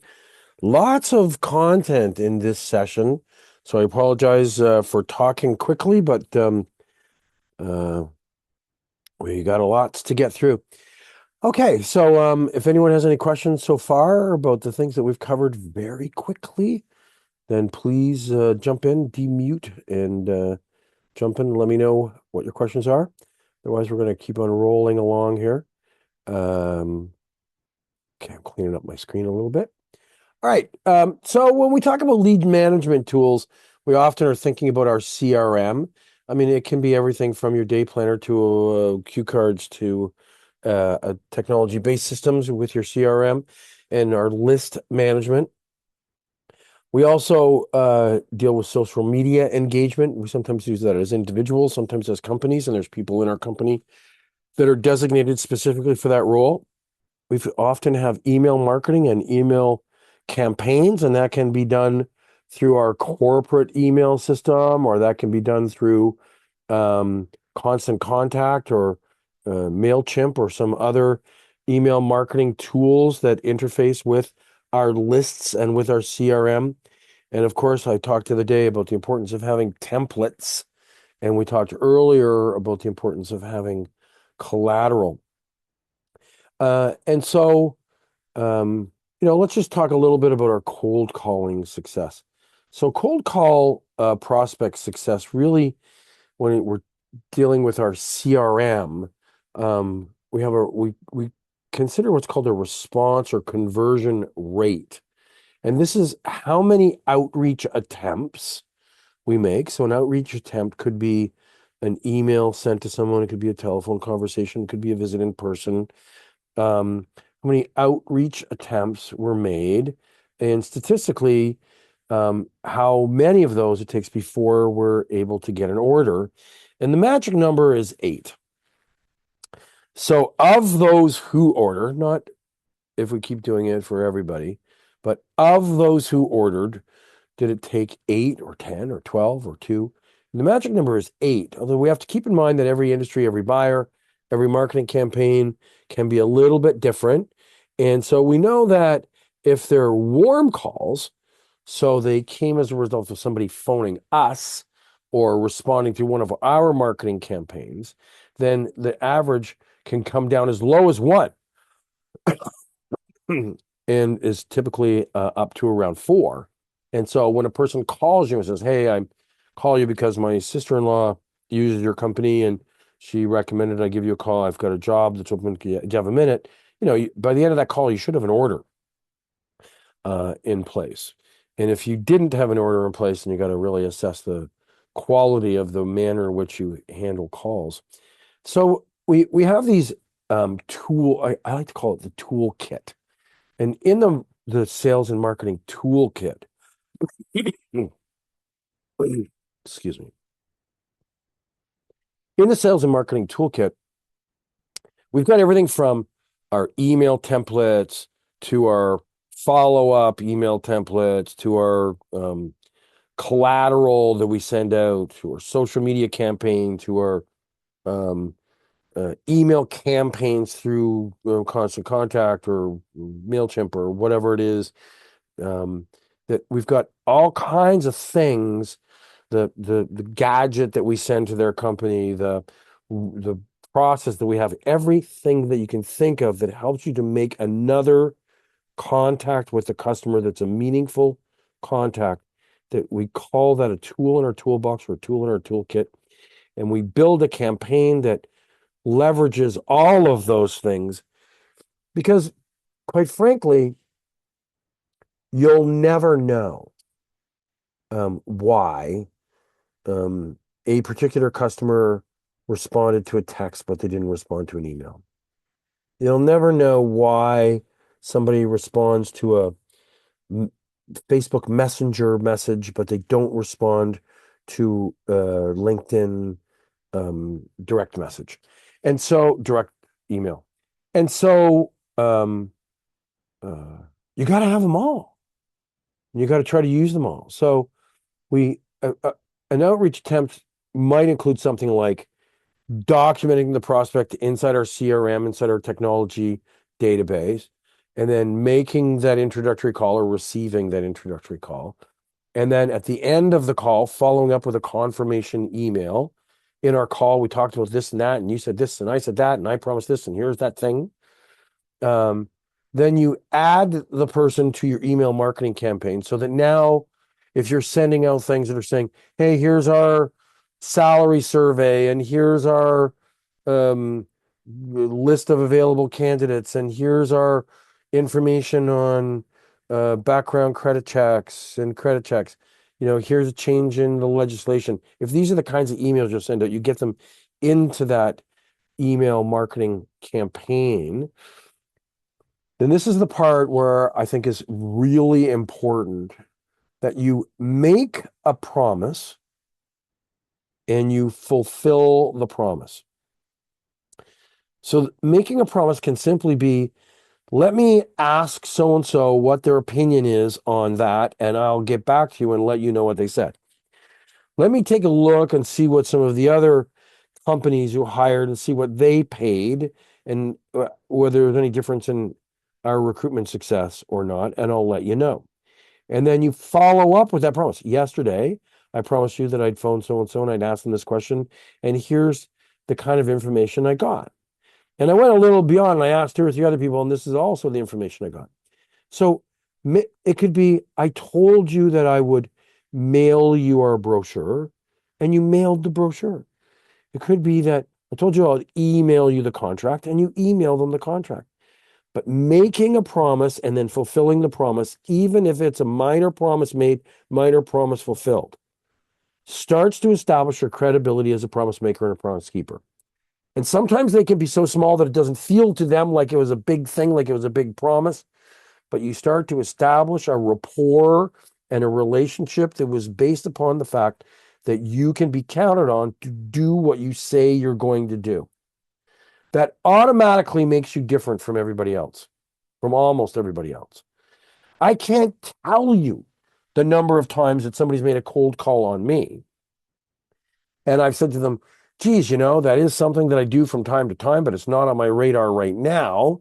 I'm not willing to spend a lot of time on it right now.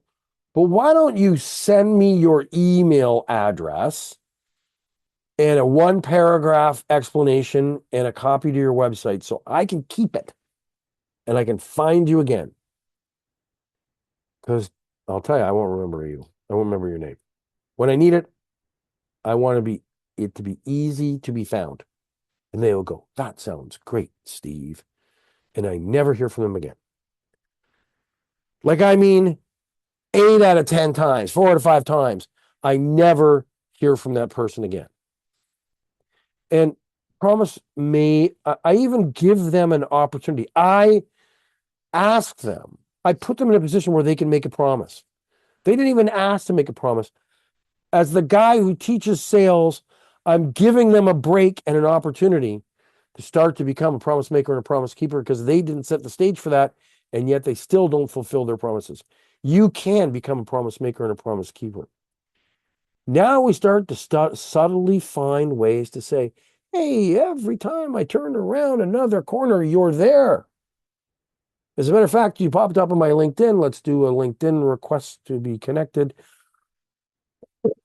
or Twitter or some other social media accounts. LinkedIn, obviously, the first obvious one for business. And now they can start to maybe see some of the things that you post and some of the things you liked and some of the things. And so they start to get a feeling like, I know that person. Whether they asked for it or not, send them collateral. Give them something, because some people put things on their desk and they sit there for a month. Some people put things in their filing cabinet. Some people hand them out to their colleague or their coworker or their assistant. Send them collateral, even if it's just your business card. Send them the brochure, send them the flyer, send them the thing that says all the things you do in order to process contract engineers. Do send them some collateral. Schedule a visit to go visit them, or invite them to come to your office, or invite them to come to an event. Start to develop and nurture a relationship that is personal, that is face to face, so that they recognize you for who you are, and they get a sense of your mannerisms, your body language, the way that you move. And this in itself, just being in the same room, will start to make a difference. And in today's world, my goodness, we have so many contacts with people that we never even meet them. And it's okay to not meet people in person, but maybe have a video call. Maybe send them a Teams invite. Maybe have something that makes them feel like they know you. And then set a schedule of when you follow up. So if you have no particular specific reason to follow up on any particular action item, then set a schedule. And trust me, if you think that the schedule should be call them back in a month, it's probably a week or 2 weeks. If you think that you should call that person back in 2 weeks, you think it's urgent enough, it's probably 4 or 5 days or a week at the most. It is uncanny and unbelievable the amount of times that people say, yeah, I've got them on my schedule to call back once a quarter, once a year, once a month, whatever. When the reality is, if have they called them once a week or once every 2 weeks, then they would have nurtured their relationship enough that they would have got the orders and they would have been there at the right time at the right place. And it's not unusual when you've got a new customer coming on board and they have a need to talk to them many times in a day, or to email them and communicate with them many times a day, to give them feedback on the progress you're making. Don't assume that just because you are comfortable in the progress you're making, that they are comfortable too, because they don't know you. They don't know what you did. They don't know what you're doing. They don't know how hard you're working. They don't know what priority it is. And you think that they do, but they don't know. As a matter of fact, they may not even remember your name. They might remember when you call and say, hi, it's Steve calling. But they may not even remember your name. They might have to scroll through their email to figure out who they're going to call back. That's more realistic. So make it easy for them. Put your name and contact information on everything. Put it on your pens. Put it on the mug. Put it on your business card. Put it on the envelope. Put it on the letterhead. Put it on the email. Put it on the email signature.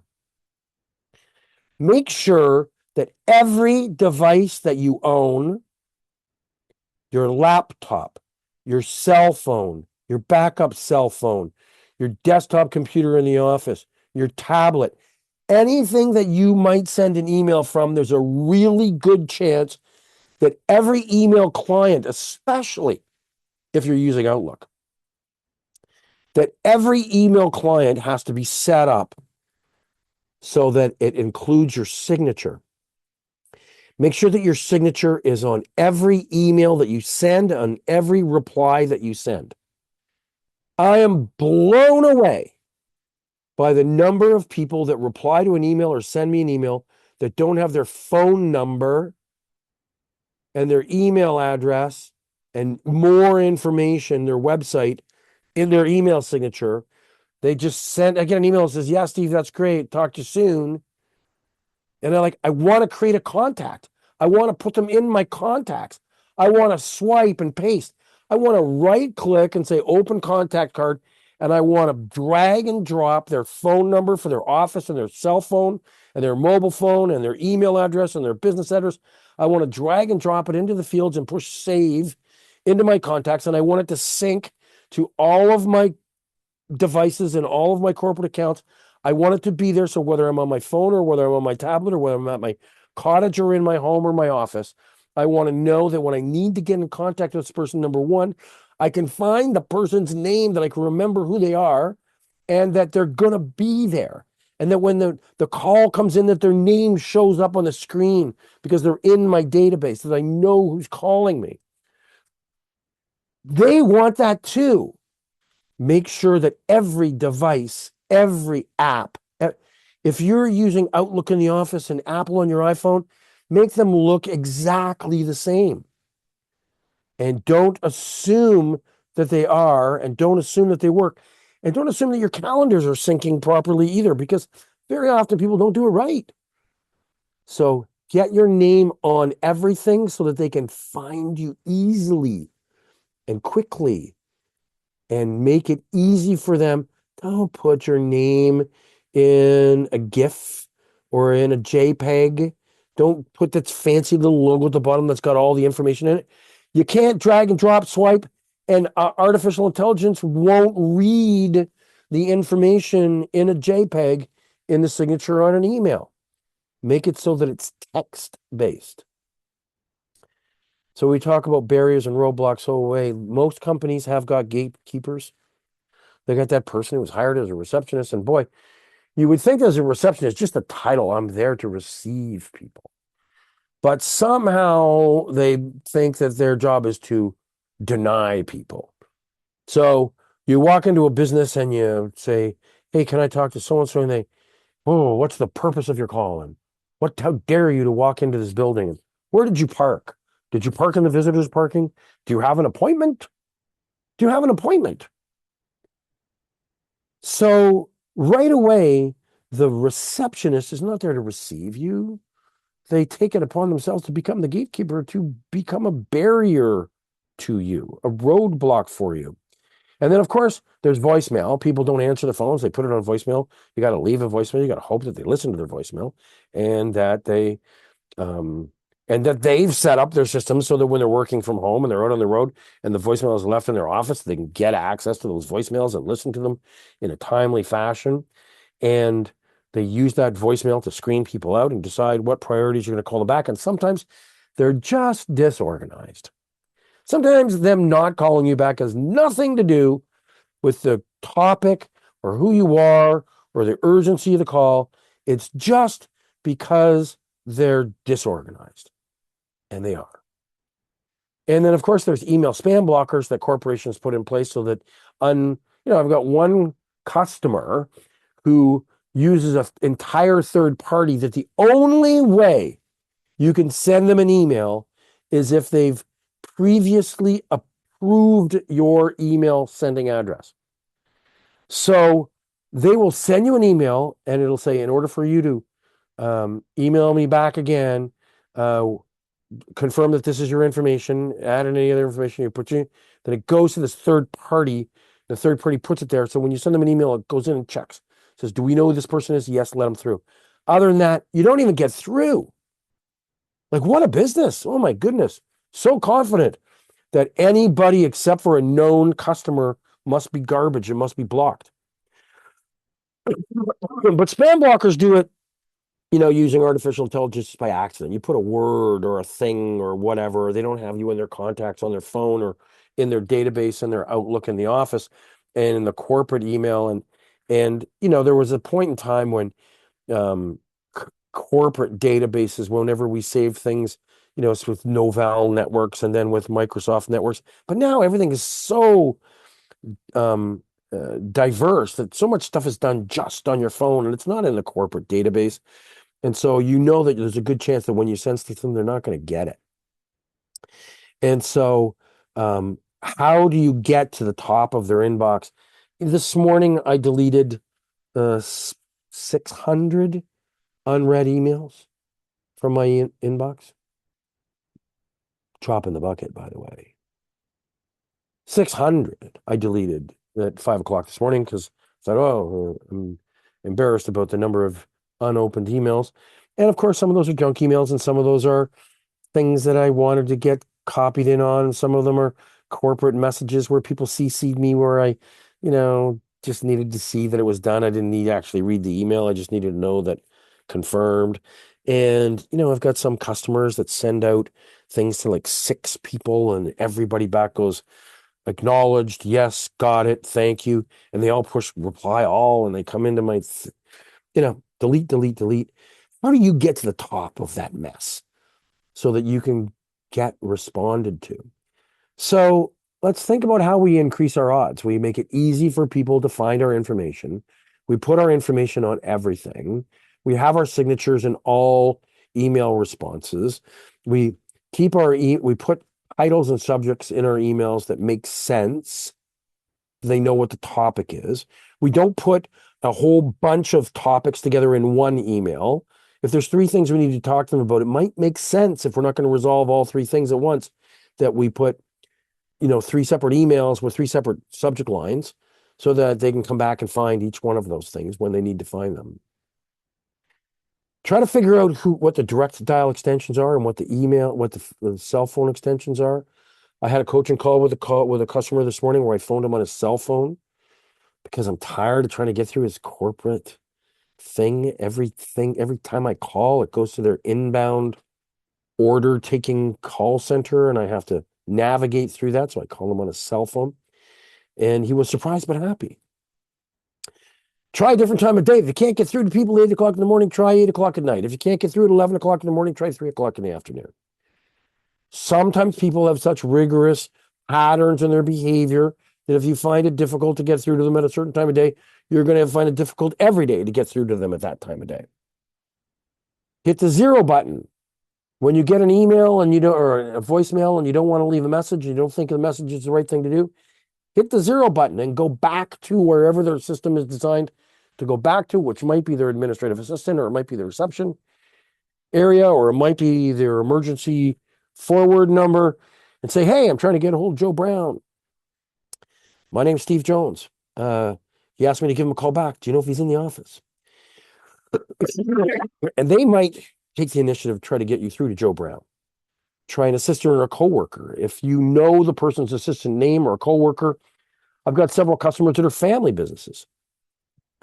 So I can phone and say, hey, Michael, do you know if your dad's working today?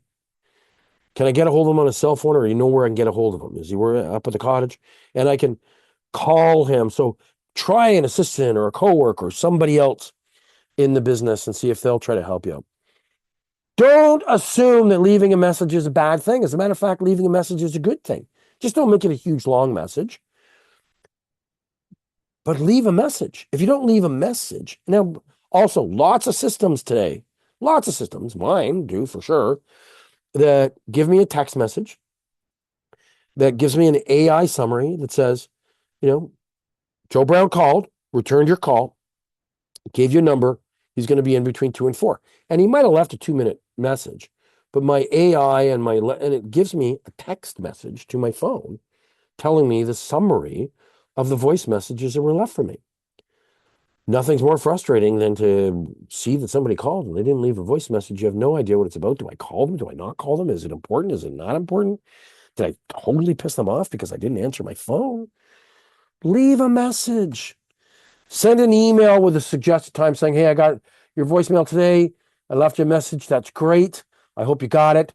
We do need to talk. Can we talk tomorrow morning at 9 a.m.? Is that a good time for you? I'm also available tomorrow afternoon at 1.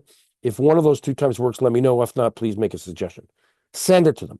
Give people choices and options so that they can say yes or no. They don't have to go and do a whole bunch of things. But yes or no is what's called a closed-ended question. We'll talk about that in a second. More likely to get the outcome that you want. Send a meeting invitation. If they imply that tomorrow at 9 o'clock is good, then send them a meeting invitation. Put it in there so it automatically goes into their calendar. Use a Zoom meeting invitation, Teams meeting invitation, an Outlook meeting invitation, a contact. Use something to send them a meeting invitation. Here's an interesting thing with respect to your voicemail. So you're going to be leaving a voicemail for somebody. Make the assumption before you make the call, I'm going to have to probably leave them a voicemail. So you can use a script. You can write it down in advance. You're going to have your research. You do need to be respectful. By the way, something I don't feel fine to be respectful is when people I've never met before in my life send me a thing saying, I called you and you didn't call me back. I sent you an email, you haven't responded. I'm bubbling this up to the top of your inbox. Sorry, guys, I have a cold. I'm trying to drag through it. Think about the clarity of your voice. How clear is your voice? When you go to say things like your phone number, So my phone number is, I'll tell you how I say it. I say it 334 because that's the way phone numbers are designed. I knew a guy, he owned a staffing company, and he used to say his phone number like 442 in terms of pattern of numbers. And my brain I couldn't listen to his message and remember it to phone it right now. Our brain is 334. It is 416 565 9638. Three numbers, three numbers, four numbers. So when I leave a message with clarity, I make sure that I pronounce the words and the numbers clearly and say, hey, if you get a chance to call me back, you can get a hold of me on my cell phone at 416 565 9638. That's 416 565 9638. I hope to hear back from you soon. Thanks. So by using patterns of speech, clarity, and enunciation, you make it far more easier for a person to call you back. When you leave a message, say things very clearly. Say your name very clearly. There's nothing more difficult than in a multicultural society when we're not accustomed to every kind of name or new generational name that might exist from every country and every generation to understand what a person just said. Say it clearly. And if you have to, spell it or give them an abbreviation. Ask for permission to talk to them, schedule a call with them, be clear in what your purpose is. Do not ever say, there are some things that I'd like to talk to you about. I've got some ideas that I thought you might be interested in. Well, your name bubbled up, and so I thought I'd reach out. This is not clarity. If you want to be prioritized, you need to say, I'm calling from XYZ company. We are a staffing service. And I understand you've got a job opening for a ergonomics design specialist for your warehouse operations. And boy, do I have a great candidate. So it's Steve Jones, 416 565 9638. And this is about a candidate for the ergonomics design specialist for your warehouse. Can you give me a call when you get a chance? Thanks. So be clear of purpose in what you're saying to a person, because vague things nowadays just mean spam. Just mean spam. So do things like use the prospect's name. Say their name. Say, hello, Brenda. My name is Steve Jones. Drop names. You were referred to me by Lillian. We met together on that ACSESS CPC course the other day. The purpose of my call is this. I hope that I can have your permission to have a conversation with you about. Respect their time.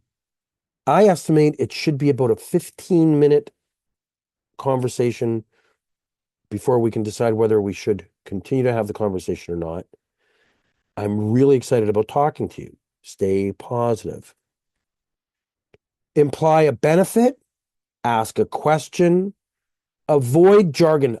Anything that you might say inside your company, the send-outs, drop-offs, no-shows, I don't know, whatever terms you might be using in your business. I mean, it was so funny. I had a call this morning I did some coaching with two people, two different departments, same customer, same company, same industry. And they both said to me almost exactly the same phrase. They used managing by fear. They both said they're managing by fear. And I finally figured out What they meant was they're trying to keep their employees really happy and not hold them accountable for fear that they might quit because they don't have a solution to replace them yet. So to them, managing by fear meant, uh, be hold people accountable, but don't hold them so accountable that you might feel like you're putting them under too much pressure and they quit. I don't know. But like at least 4 times in 2 conversations, I heard this phrase, managing by fear. It's not a thing, managing by fear. It doesn't mean the same thing to anybody everywhere all over. Send outs, drop offs, no shows. All of these phrases are things that you might use in your business, but they don't mean anything to a person who's not in our industry. So you stay away from industry jargon and talk the way they talk. Be simple. Avoid questions that expose your lack of knowledge. So don't ask them dumb questions. And it doesn't help to say this might be a dumb question, but. So you want to know that you got to go through these steps. You have to make your introduction. You have to develop rapport and get some kind of interest. You don't know this person, so why do they even want to talk to me for longer than the first 30 seconds? You need to get their permission to continue to talk or continue to have a conversation.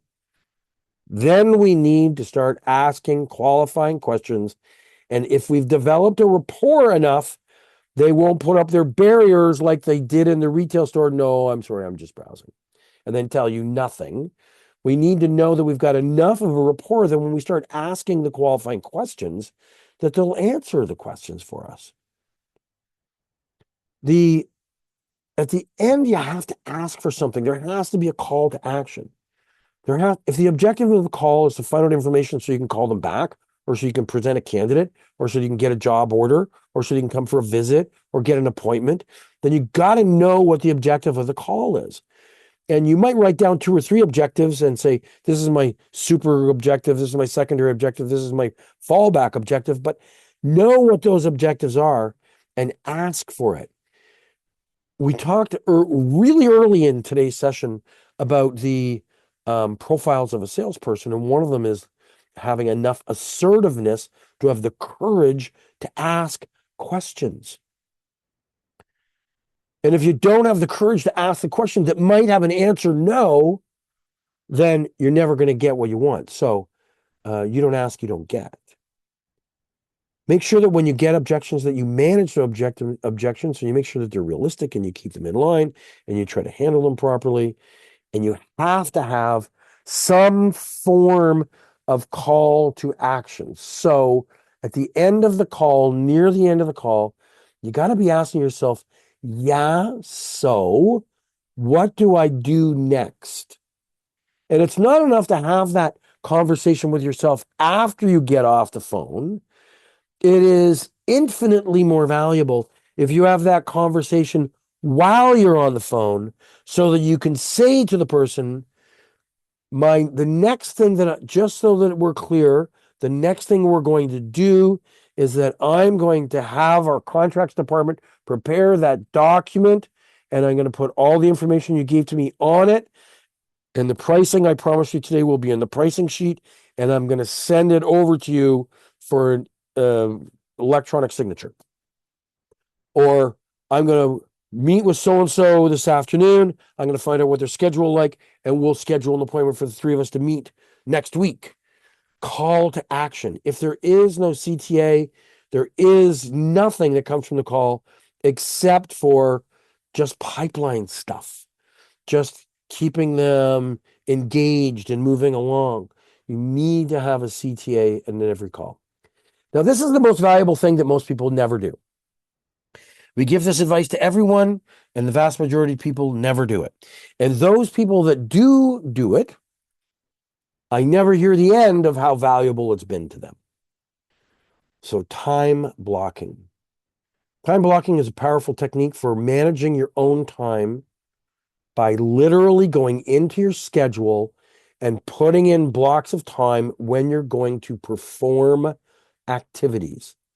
Schedules are for activities. KPIs are activities. Key performance indicators are activities. Nothing happens. You don't get a result without an activity that leads to that result. If the result is to get across the finish line, the activity is to run from here to there. The activity is the running. The thing we manage is the running. The thing we improve is the running. The getting across the finish line is simply the goal. So time blocking helps us to very specifically take the tasks or the activities that are intended to get to our goals, our larger goals, and it breaks them down into smaller chunks. The smaller the chunk of activities, the more likely it is to get accomplished. If you say, I need to do 8 hours of work on that proposal and I'm going to start on it this weekend, then, I really think that that's going to be hard to do. And you might be leaving it to the last minute, but you might say, I'm going to do 2 hours on Friday night before I leave the office. I'm going to do 2 hours at 8 o'clock on Saturday morning from 8 to 10. I'm going to do 2 hours in the afternoon after I take the kids to their swimming lessons. I'm going to do it from 1 till 3. And then I'm going to do 2 hours on Sunday morning from 8 to 10. And I'm going to finish it up on Sunday evening while I'm watching the football game. I'll finish up to the final touches. There's my 8 hours. And each one of those 2 hour chunks is likely to get done. But if you think I got to do something for 8 hours, no way, Jose, ain't going to happen. So it allows us to remain focused on the specific amount of time to work on a task that allows us to switch off our distractions and get into the workflow, being dedicated to that focus in that time block. But if it's a big time block, boy, distractions find their way in and they take us off track. So when we've got a to-do list, instead of just writing a to-do list on the fridge and then adding more things to the to-do list and putting these post-it notes all over our walls and our things, then our shelves, then if we put them in our calendar and we block them out. Now, we don't just put in to our calendar the time blocking of the work things we have to do. This is when we block out the time we go for lunch. We block out the time we go to the gym. We block out the time that it takes to drive to the office. We block out the time that we need to take the kids to the swimming lessons. We block out the time that we're going to go on a date with our spouse. We block out the time that we're going to read, do our emails. As many blocks as you possibly can. When you start to block out individual groups of time, anywhere from 15 minutes to 1 or 2 hours long, really don't make blocks longer than 2 hours. Let's golf, 4 hours. So if it makes you acutely aware of your time utilization, it lets you know when you block time for specific activities and how much time you're spending on each activities. It makes you consciously aware, visually, how you're using your time, and it encourages you to prioritize and allocate your time intentionally instead of allowing it to happen to you by waking up in the morning and driving to the office or turning on your computer and reacting and responding to whatever comes up and the email that comes in and the text that comes along. So we want to block that time. So it stops us from context switching, from going from one thing to the next and back to the other. So we can focus exclusively on the task. And remember, it is activities or task performance that achieves results. Measuring results, blocking results, timing results, results do not achieve results. It is all about the things that we do that affect the outcomes that we receive. So if you happen to have a calendar, I don't know, this is like a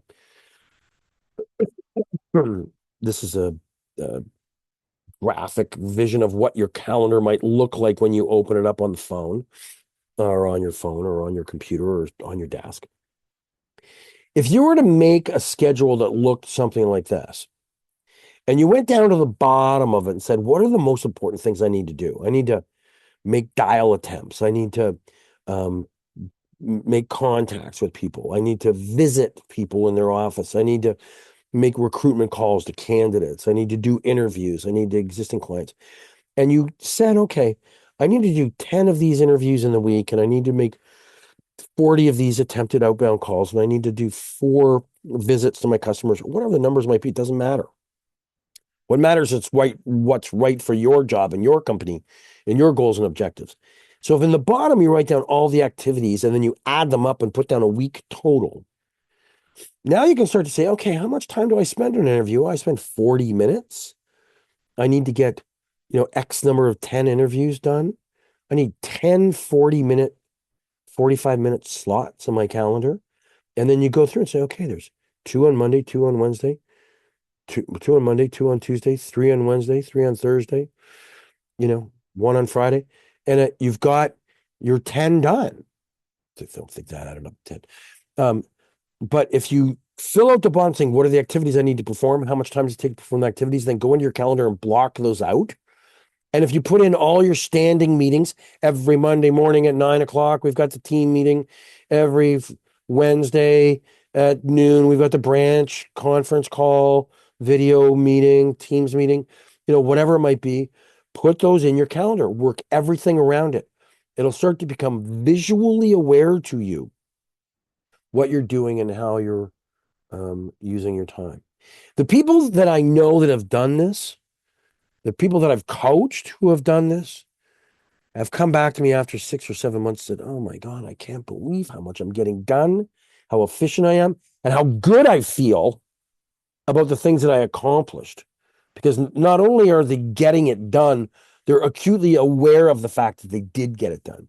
And I always say to people, if you're going to be using Outlook or, Google calendars or something, you can drag and drop. If you can't do something because you just can't do it, something happened, your child got sick and you had to stay home and you couldn't attend a meeting, you drag and drop that meeting into another place. You don't not ever do it. It was important enough to go into your calendar. You drag and drop it to another place in the calendar so that it still gets done. You don't necessarily just not do it. When you have a to-do list, a lot of things just are evergreen. They just stay on the list forever. They just never get done. So, when you're going to have on that call schedule your calls, you have to have pre-call planning. You got to research your customers, know prospects, who you're going to call. You want to know the contact's name and title. You want to have a rapport with them somehow. So you have to come up with a rapport builder. So drop names, what you have in common, how you found them, tell them a story, find something, that you have that you can share with people. Have facts and examples of things that you did that are kind of like the thing that they were doing. Establish what your call objective is before the call. So at the end of the call, you can clarify them what that call objective is, and you can establish a call to action. Send out reminders. Remind people saying, hey, last Thursday, we set up a call for 9 o'clock this morning. Just, checking to make sure we're still good to go at 9 o'clock. No need to respond to me unless you can't make the call. I'll be dialing in at 9. See you then. If you need to be there for 9 o'clock, be there at 5. Don't be obnoxiously early, but you never know. Like, it might be normal. It's normal for me to show up 5 or 10 minutes late for everything. It's normal for me to do that. I don't care. I really don't care. I mean, there's certain things in life that you can't show up late for. You don't want to be showing up late. I mean, if I showed up 5 minutes late for a doctor's appointment, I don't really care because they're always an hour behind schedule anyways. So I'm 55 minutes early when it comes to a doctor's appointment. But, you just don't know. You make an appointment with somebody who's busy, who's prioritizing, who's highly detail oriented, and your first impression is you showed up 3 minutes late. I don't know how you overcome that. And you never know that you need to overcome it. Show up 5 minutes early. No one ever got criticized for showing up on time or early. And when you go into a meeting with people and there are people that maybe don't know each other, make introductions to everyone. Define and confirm what the objectives of the meeting are. Define what you want to get out of the meeting. And then review the needs of the customer or the business. Identify contributing factors. So what are the things that we need to know about? What are the things that matter in this process of making it? Hey, look, if you're having a meeting that doesn't have a purpose, then why are you having the meeting? In a meeting, try to present solutions or at least kick around solutions before you leave. The last thing you want to do is go into a meeting and say, okay, let me think about that. I mean, you just don't know the personality of the people you're dealing with. And the person that you're dealing with might say, well, that was the most useless meeting we ever had. We just spent an hour and a half and nothing came out of it. Meanwhile, you might be thinking, I'm going to go back and build a Lego castle as a result of this, and it's going to be the best Lego castle they've ever seen. But you're thinking about all the things you're going to do to make this so spectacular, but they don't know that.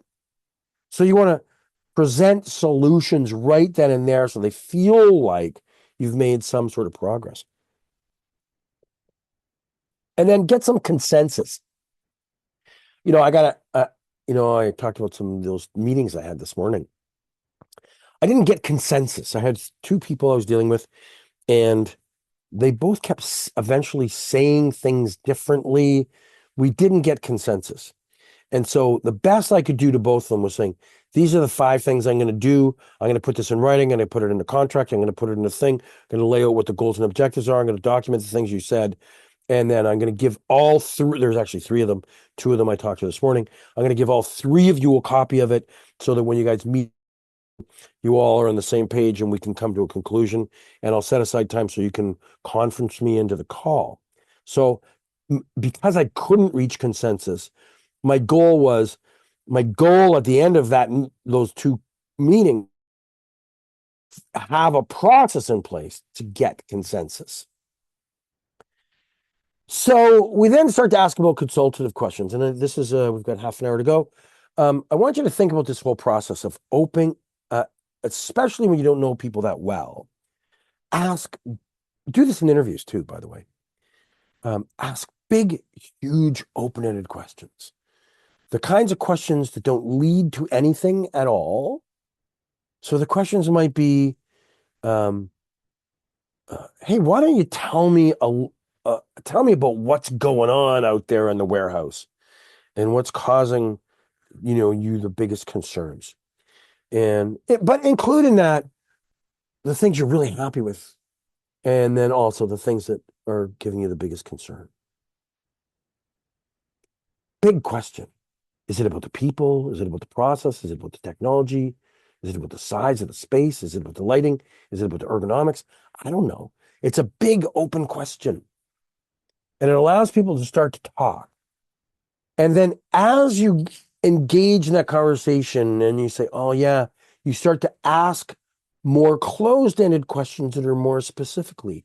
So you can say, hey, before we move on to the rest of that, because I want you to finish that, what's the story with John and him not being happy in that job? Like, can you explain that part to me too? So you start to close your questions in more. So you start with big open-ended questions that don't lead anybody anywhere, because when you do that, it allows them to kind of prioritize. And it's very likely that some of the first things that they say and the things that they say that have got the most emphasis are going to be where their priorities lie. And then as you start to narrow in on those things you hear by asking more specific questions that have more specific answers that aren't so wide open, they start to get a sense that you get it and you understand and that your priorities are their priorities. Meanwhile, all you're doing is asking questions. And then, of course, the final closing questions usually end with yes or no. So the pre-closing questions, well, first off, as we start to move towards some sort of recommendations and closures, can I send you a candidate? Can I do this thing? Is this price good for you? Can we start on Monday? I mean, the things that you're going to try to move towards, you want to start to condition them to say yes. So conditioning questions are things like, just suppose, in your opinion, do you feel, if this were not an issue, would that be okay? So they kind of are vague questions. So you said, just suppose that money didn't matter. Let's just suppose that we all have the same price and everything was normalized there. What are the 2 most important criteria that you're going to look for in the decision to bring in a new staffing company? Or what are the 2 most important qualifications of the candidate you're going to hire as we move forward. So you can take away something that you know is going to be a barrier and still needs to be negotiated by saying just suppose. Or obviously you know exactly what you can say, obviously you. Obviously you is a compliment. You can say something like, obviously you've got a good reason for saying that. If we were able to overcome that concern, would you feel comfortable in moving forward? And so you get these conditioning questions where you're trying to ask a question in a way where the person will say, yeah, sure. It's like, geez, I'm not really big on a lot of fruits or some that don't go over too well with my digestive system, but some are okay. You say, well, what are some of the big open-ended question? What are some of the fruits that are okay with your digestive system? They go, well, apples and bananas are pretty good. Well, just suppose that we didn't have anything else but apples and bananas. Would you be interested in looking at some of the apples and bananas and the prices that we have? Yeah. And just suppose that the apples and bananas we have were like the same price as everybody else, and they're even 25 cents an apple. Would that be good for you? Yeah. Would you? Yes, it would. Would you like to have an apple once a day, like in your lunch or with your dinner, with your breakfast or in a smoothie? Is like one apple a day? Is that a good budget? They go, yeah, one apple's probably okay, maybe a little bit much, but yeah, probably one apple a day, no more than one a day. So you condition the person by asking them questions that the likely answer is yes. It doesn't have to be a question where you ask them to do business with you or to buy or to sign here, but you start to ask them questions that you're the likely answer is yes. Then they start to get conditioned to say, yeah, that's okay. Yeah, of course. Yeah, yeah, yeah, sure. Yeah, yeah, yeah. Let's keep going. Yeah, of course. Yeah, yeah, yeah. After a person said yes 6 times, whoa, whoa, whoa, whoa, whoa, whoa, wait a minute. Enough is enough. I knew it was going to come to this. I'm not going to do that. As long as you're moving forward with things where you're conditioning to say yes.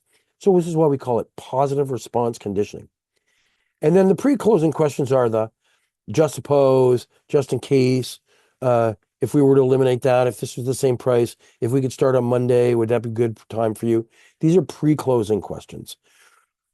And then, of course, the closing questions are really, we call them closing questions because they close the deal. But they're also very closed-ended questions that the answer is yes or no. And so the more in the beginning, we ask big open-ended questions so we get people to talk and set their priorities. In the middle, we give them conditional questions that, in the middle, we give them positive response questions. We know the answer is going to be yes. And we give them conditional questions like just suppose so that they can say they still have an out, but they're inclined to say yeah. And we start to get a sense for things. And by the way, these middle questions that they use just suppose and just in case, and if we were to do this, then that, those types of questions also get a customer to be truthful. Like saying, well, price really matters. As a matter of fact, it's the most important thing. Well, okay, so just suppose that we were going to do it and then we were able to go forward. Then, would you, if our price was the same, would we be able to start on Monday? Well, no, we wouldn't be able to start on Monday because I don't have the authority to make that decision. And my boss's husband or my boss's wife or my boss's kid owns the staffing company and we're dealing with, yes. Now you start to uncover the real objection that you're no longer indifferent. There's a difference, they're family. So by asking some closing questions that are intended to be positive response, if they give you a negative response, it allows you to uncover the true objection. The true objection. So instead of, I don't know, that's not quite the right fit, when they're trying on the thing in the store, then the answer might be, well, if I could get you the right fit, would you want to buy this one? I don't know. It's pretty expensive. So now we realize, this is too expensive. We need to find something that's less expensive and that fits. So the intermediary questions are intended to, one, condition the person to answer positively, two, start to narrow down some of the issues, and three, uncover the real objections. And then, of course, the closing questions are very closed-ended questions. Yes or no, can we buy that now? Are we going to start on Monday? Can we sign that contract? Can you sign here? And So this is the sort of way we need to think about questioning. And by the way, sales is about asking questions. It's not about telling things. The more you talk, the less likely it is you're going to make the sale. The more you get them to talk, the more likely it is that you're going to make the sale. We own a home care company. I've had sales calls with prospective buyers, people who are looking to find care for their mom or their dad. And I talk to them on the phone for half an hour, and all I do is ask them questions. And they tell me all about their mom or dad, and then they give us the order. And I know that it's because after they've had an opportunity to tell me everything, and I've asked all the right questions, and I found out what their priorities are and narrowed down the questions to the things that they really want to talk about, and they've been able to provide me with all the detail about those things that they're really concerned about, they're feeling like, oh my God, this guy knows, he totally gets it. He understands. He knows what I mean. Meanwhile, it's because I asked the right questions and I kept on track and I understood and I started to read what their priorities were.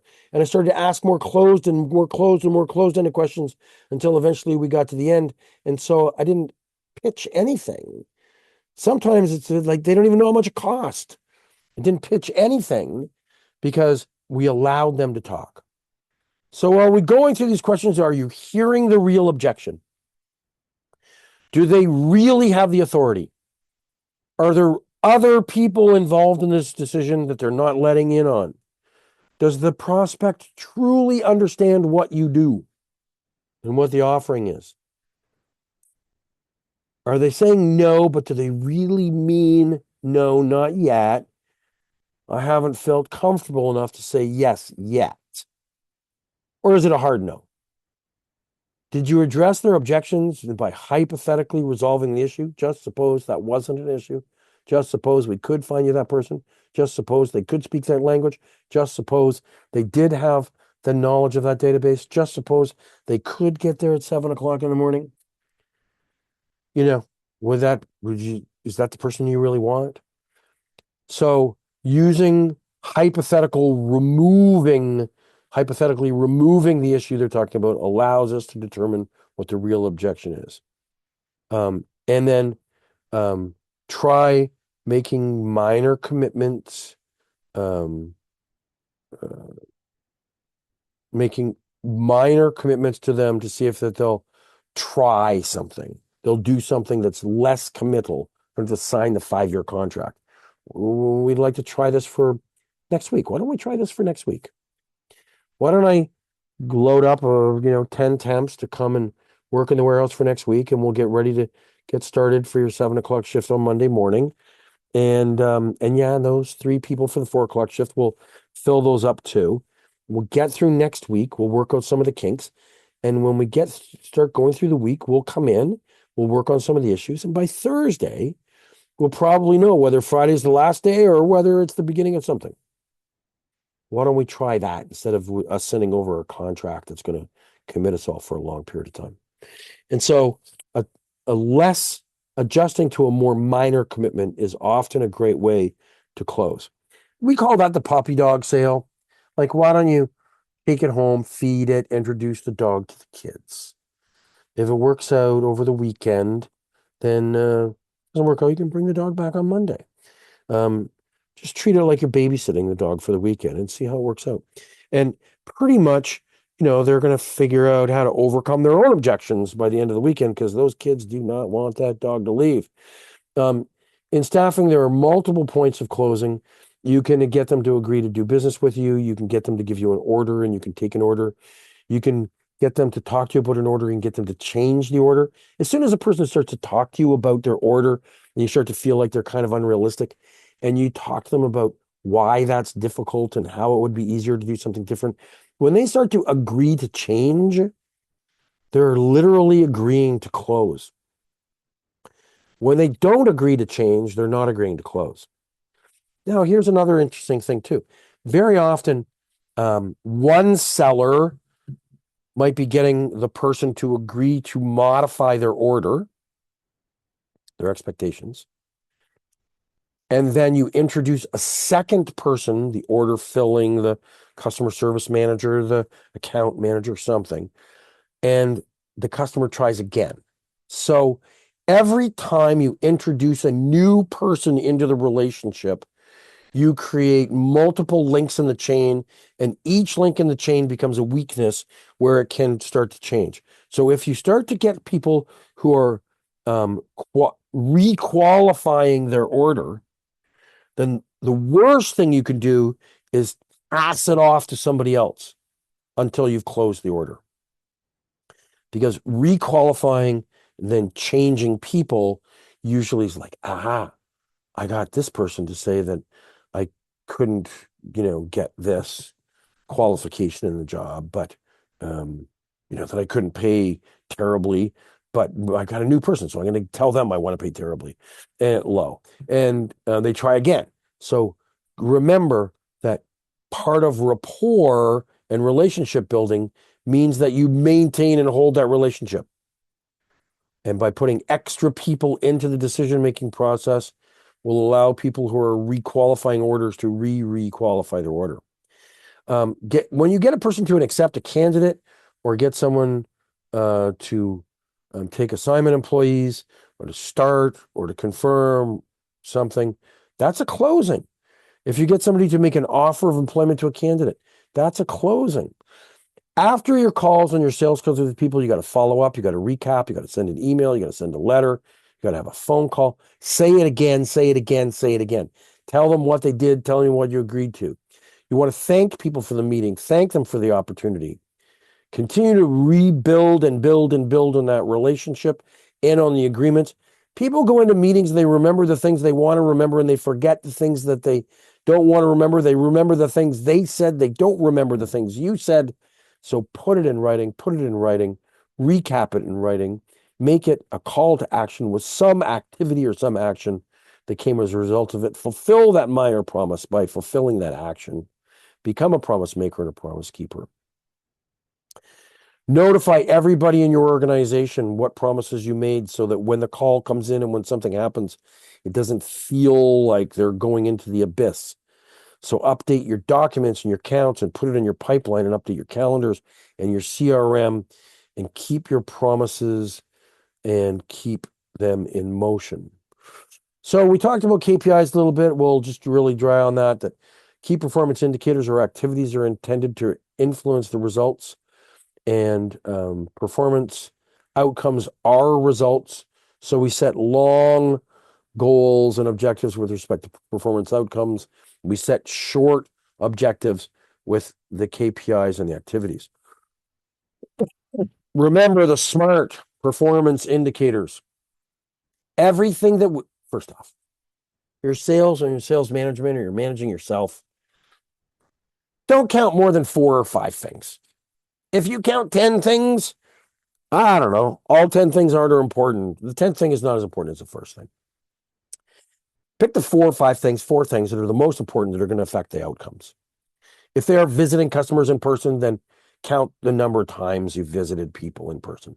If they're making phone calls and having conversations with new people for new business development, then count the number of attempts you made or the number of actual contacts and meaningful conversations that you had with people.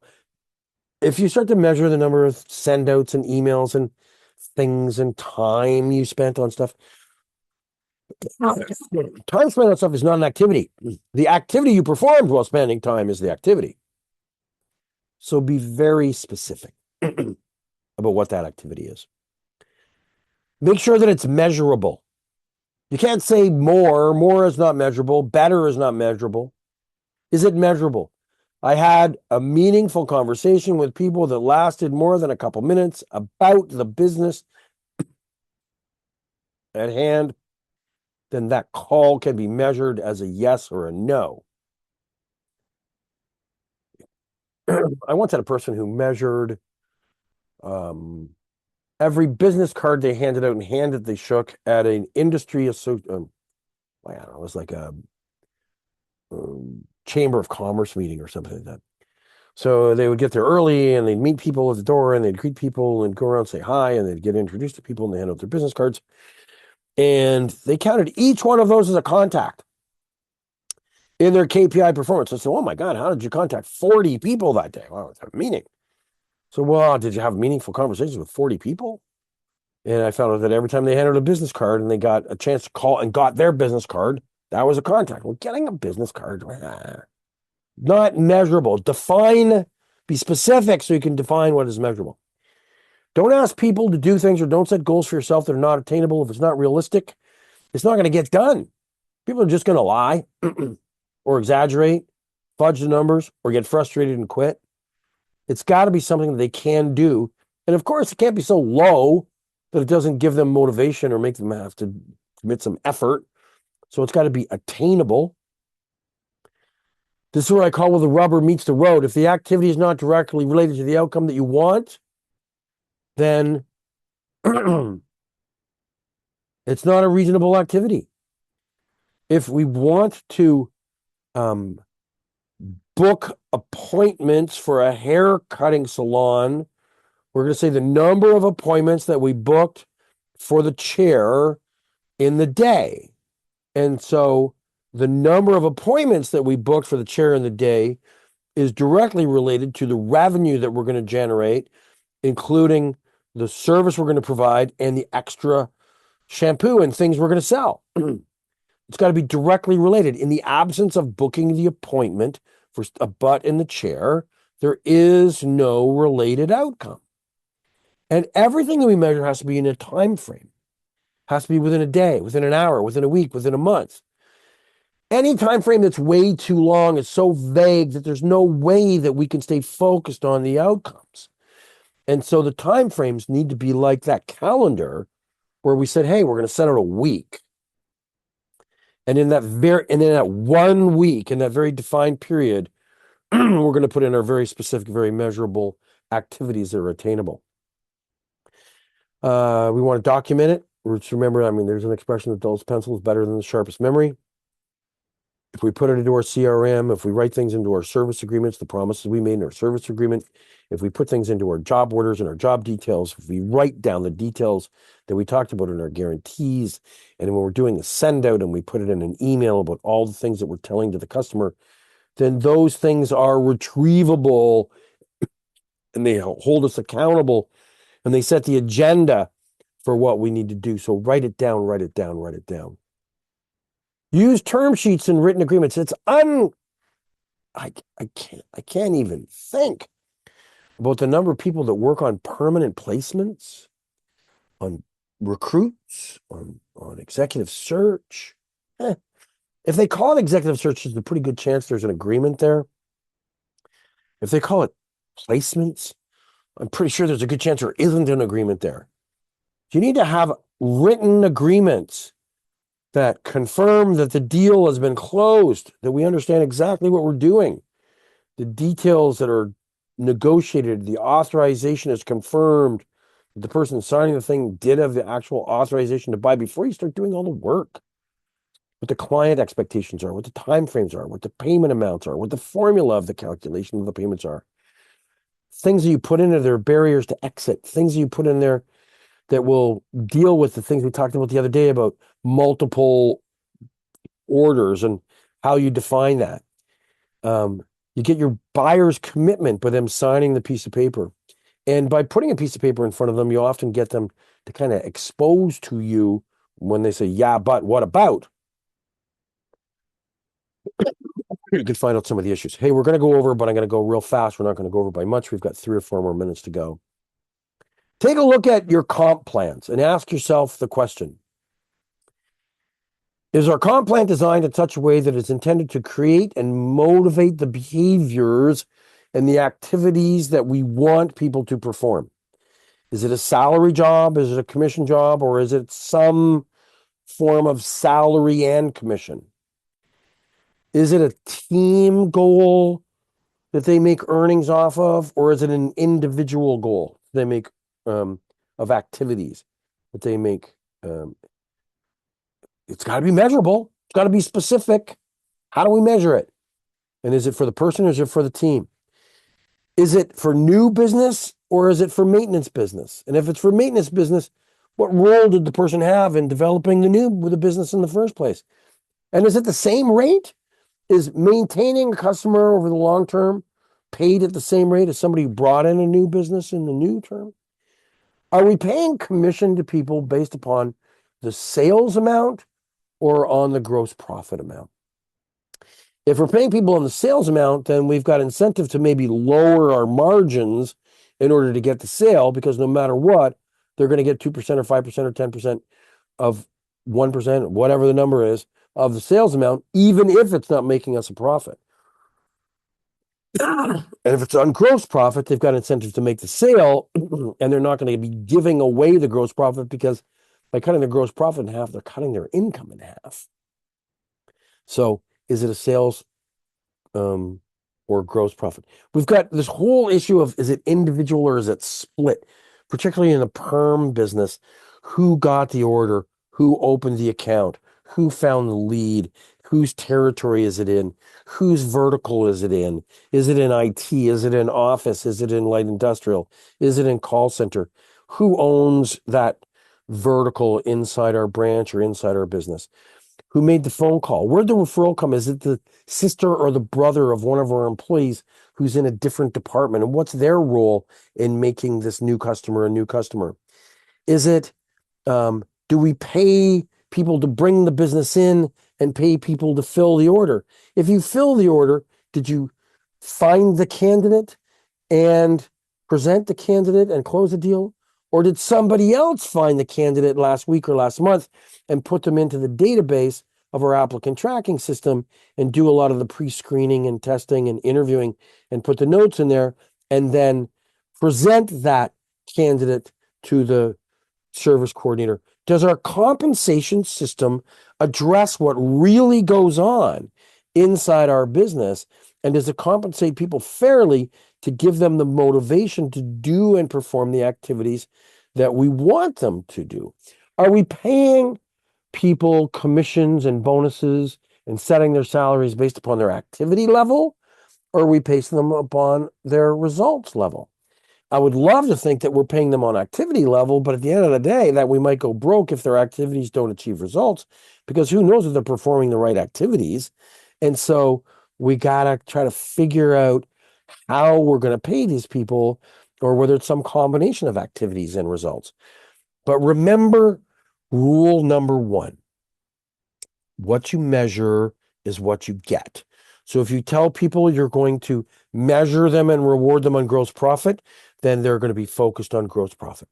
If you tell them they're going to be measured on sales, they're going to be measured on total dollar sales.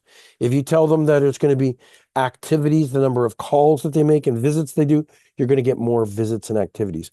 What you measure is what you get. And so these salespeople go out and they develop volume of business and repeat orders, and they focus on things like the length of an assignment. Length matters. You can have a discounted gross profit margin on a job order that lasts 5 years. So you pay the IT contractor $80 an hour and you bill the customer $92 an hour. You've got a gross profit of $12 an hour, which is it's only 13, 14, 15%, really low. Yeah, let's assume they're an independent contractor and there's no burdens on it. It's a 15% gross profit. And maybe not, it's not even 15% gross profit. We'll come back to that. But it lasted for 2,000 hours. So $12 an hour for 2,000 hours. And it lasted, well, that's a lot of money. What is that, $24,000 a year times 5 years, $125,000. It's a $125,000 placement where the payment was spread out over 5 years. So the length, so who gets a $125,000 placement? Probably not too often in my company or yours. So when we do, when we look at these things, we've got to take into consideration what's the length of the temp assignments and the length of the contract. Conversely, we had a customer that was in the hospital business, and because of the union, they gave you one order at a time for one day at a time. Because the union said you can't book people in advance. We have to find out what union employee is available the day after tomorrow. So you can fill that order tomorrow with an outside temp if all the union people say no. But by 4 o'clock tomorrow afternoon, you have to ask every union employee whether they want the day after tomorrow. And then by that day, you have to ask for the day after. So they literally, if you wanted to fill 250 days in a 1-year contract, you literally had to get 250 orders and fill it 250 times and invoice it separately and enter it separately and deal with it separately 250 times. You did 250 times the amount of work than if they give you a 1-year order for one person. So length matters. Obviously, the difficulty of the search matters in setting your prices. It's a hard person to find. If a customer gives you lots of notice, so that hospital I was telling you about that gave us 1 day's notice, we knew that there was going to be a low fill ratio. They were going to give it to 4 companies all at the same time at 4 o'clock in the afternoon for 8 o'clock tomorrow morning. So if they give you 2 or 3 weeks notice to say, hey, this is the way we fill our jobs, then, and how much time it takes to fill that order, these things also will affect what your price is going to be and what your markup and your margin is going to be. Are there mandatory requirements? We talked a lot about that in terms of insurance and software and background credit checks and criminal background checks and all kinds of things. Are they negotiating a guarantee that is reasonable, that is unreasonable? Does it fit into your business model, or are you going to have to maybe take a big risk? And so does that affect your price? Higher the guarantee, higher the price. Lower the guarantee, lower the price. Is the employer's profile acceptable? Like, for example, are they in a weird location? Are they a part of the city that's difficult to go to? Are the hours of work weird? Is the employer got a reputation for being a bad employer, for being a difficult, dangerous, or dirty place or something? So the employer profiles matters. Lower profile, higher price. The interesting thing is that the lower the profile of the customer is, the likelihood is that they don't pay a higher price. And so maybe they shouldn't be a customer. Their payment terms, how long they pay. We've got one government that you have to write in the contract that they don't have to pay for 90 days. 90 days. How do you even know there's a problem? If you send an invoice out and they don't tell you there's a problem, and they don't even tell you there's a problem until 90 days later, do you think you can resolve that problem? And have you built that into your price? How much competition was there? Do they give those 4 orders out at 4 o'clock in the afternoon to 4 companies?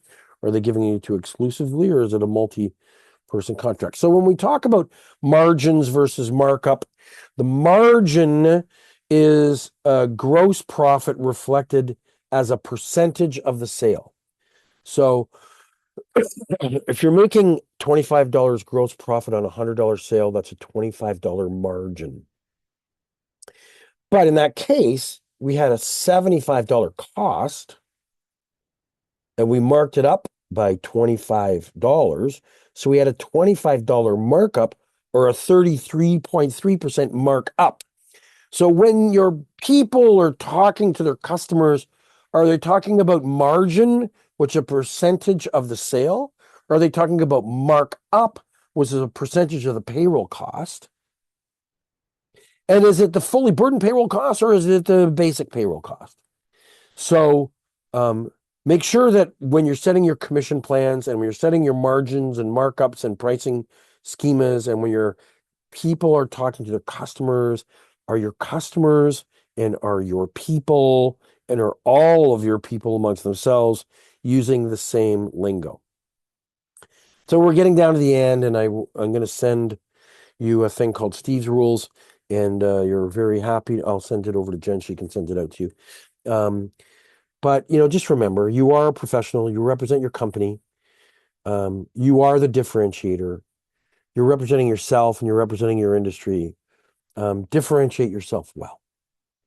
Your efforts will continue to contribute to your success, but they also contribute to the success of your customers and your candidates and your coworkers and your company.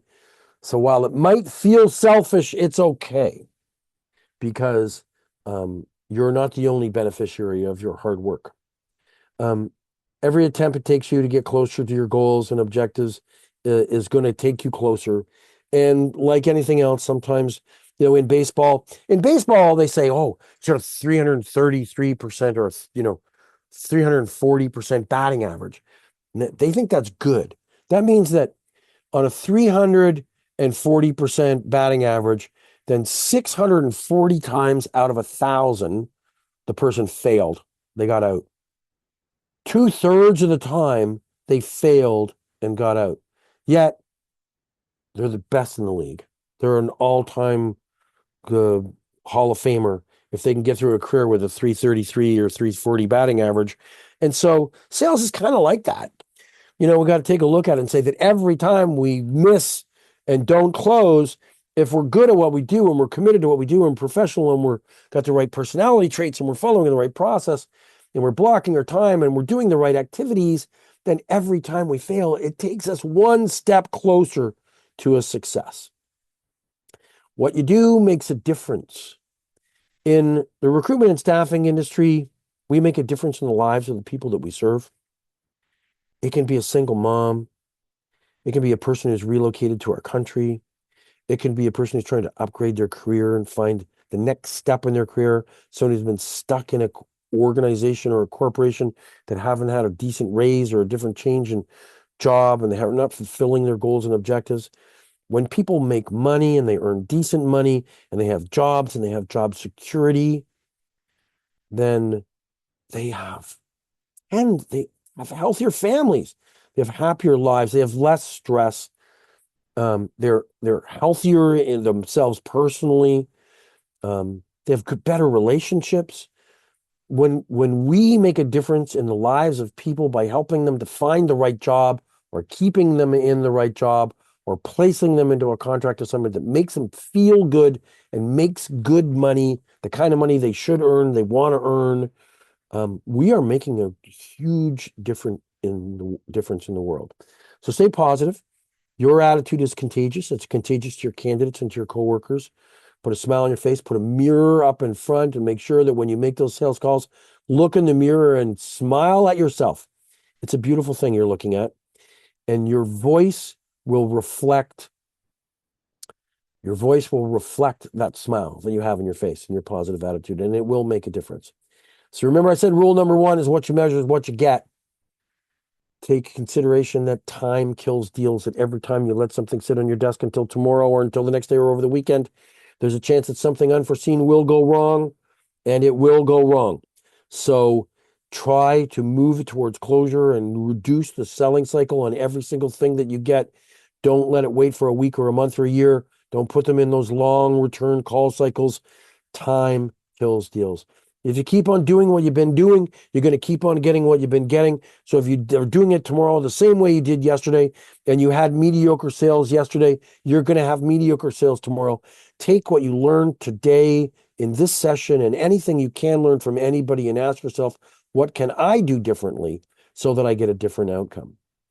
And as you try to differentiate yourself, remember there's only one thing in this world that you have absolute control over. You don't have control over interest rates or the economy or free trade or tariffs or auto industry or government legislation or what your boss does or says or whether your company's software fails or succeeds or whether anybody applies to your job postings or not.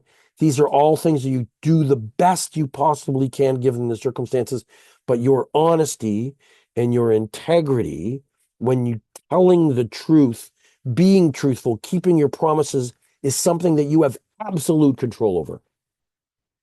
And you will differentiate yourself by making your integrity that differentiator because it is the thing that you can absolutely promise. So the differentiator is you.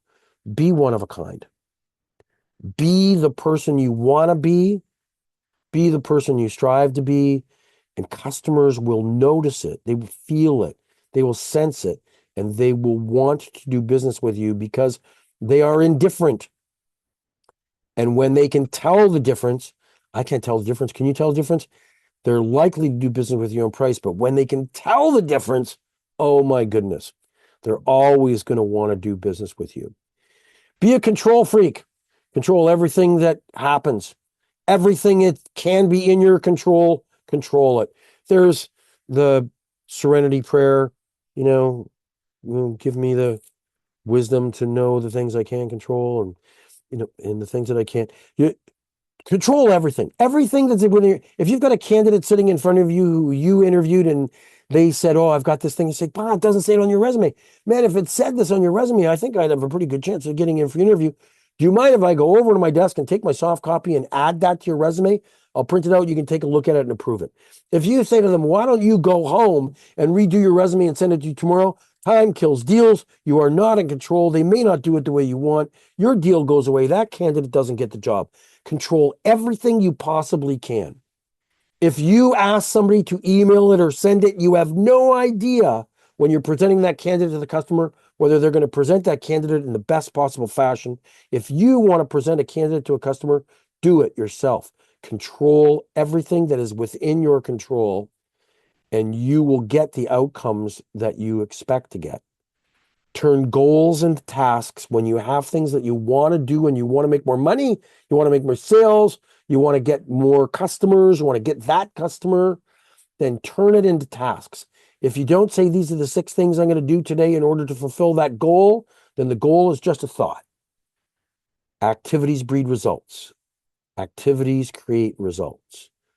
Goals are where you're going. Activities get you there. Use your schedule, block your time. Blocking time is the most important thing that you'll ever learn. Be an expert. Learn about what you do. Give advice, give help, make sure it's done right, be the expert. And remember that impatience is a good thing. In our sales profile, we found that patient people do not become superstars in this industry. Throw multiple balls in the air. Don't wait until the last project is done before you start the next one. Move, move, move. Get upset and emotional when things don't close. Get excited about the fact that they do close. Become impatient. Shorten the cycles on everything you do. The greatest salespeople in this industry are the most impatient SOBs you've ever met. Combine that together with your sociability, and you will be a fun, impatient person that everybody wants to be around. Remember that if you don't ask, you don't get. So always ask for the order. And if you don't get the order, ask why not. Make promises, be a promise maker and a promise keeper, and condition people to respond to you in a positive way. Once they feel like saying yes over and over again, they will continue to say yes to you. Remember to always answer your phone. Letting things go to voicemail loses opportunities. It's the choice that you make, but most businesses lost from people who allow prospective customers who are quite indifferent and couldn't even remember your name. They took the effort to phone you and they got a voicemail and they didn't leave a message and they hung up and they went away. So put your contact information on everything, visible on everything, everywhere, every time, so that people find it easy to get in touch with you, and measure everything that you measure in very short cycles, because the shorter the cycle, the more likely it is to get done. Say what you're going to get done this morning, not what you're going to get done this week, because if you set a goal before noon, then you're likely to check at noon and make sure that it's done. If you say, "I'm going to get it done this week," at the end of the week, you might find out that you never even started. Keep the attitude of, okay, let's do this, instead of yeah, but. When people ask you to do stuff, you say, yeah, but. You say, okay, let's do this and let's figure out a plan. And yeah, let's do this, let's develop a plan is exactly the same as, yeah, but they don't, blah, blah, blah. So take the word yeah, but out of your dialogue and replace it with okay, let's. And I know that things will get better for you. Your promotional items are sales avoidance tools for most people, or they're brand builders for others. It's not the swag that matters, it's how you use it. So use your swag to build your brand. Don't use your swag to avoid making a sales call. Because sometimes sending a coffee cup is way less easier than standing in front of somebody and say, yeah, why not? And remember that hope is not a strategy. You need to plan out everything that you do. So plan it, put it in short cycles, put it into activities, and get it done. Okay, so we went 17 minutes over today. I spent way too much time on the assessment profiling at the beginning today. I apologize for that, but man, this is a good session with lots of good stuff in it. I'm going to send a thing over called Steve's Rules. which is a summary. There's 41 things on Steve's rules. The last two screens you saw are some of the Steve's rules that are compared specifically for salespeople. If you get a chance to come to the conference, please do it. I think this is your last session with me, but if you come to conference, you get to see me there, and we can meet each other in person and develop that rapport. We're talking about in-person meetings. You're welcome to stay on the line. You're welcome to stay here as long as you want and talk to me and ask me questions. I apologize for going over. I think it was worth it today because it was our last session together. But that's the end of our session for today. So please stay here, demute, and ask me anything you want. And if not, have a great evening, and we'll hopefully see you at conference. Thanks a lot. Thanks, Steve.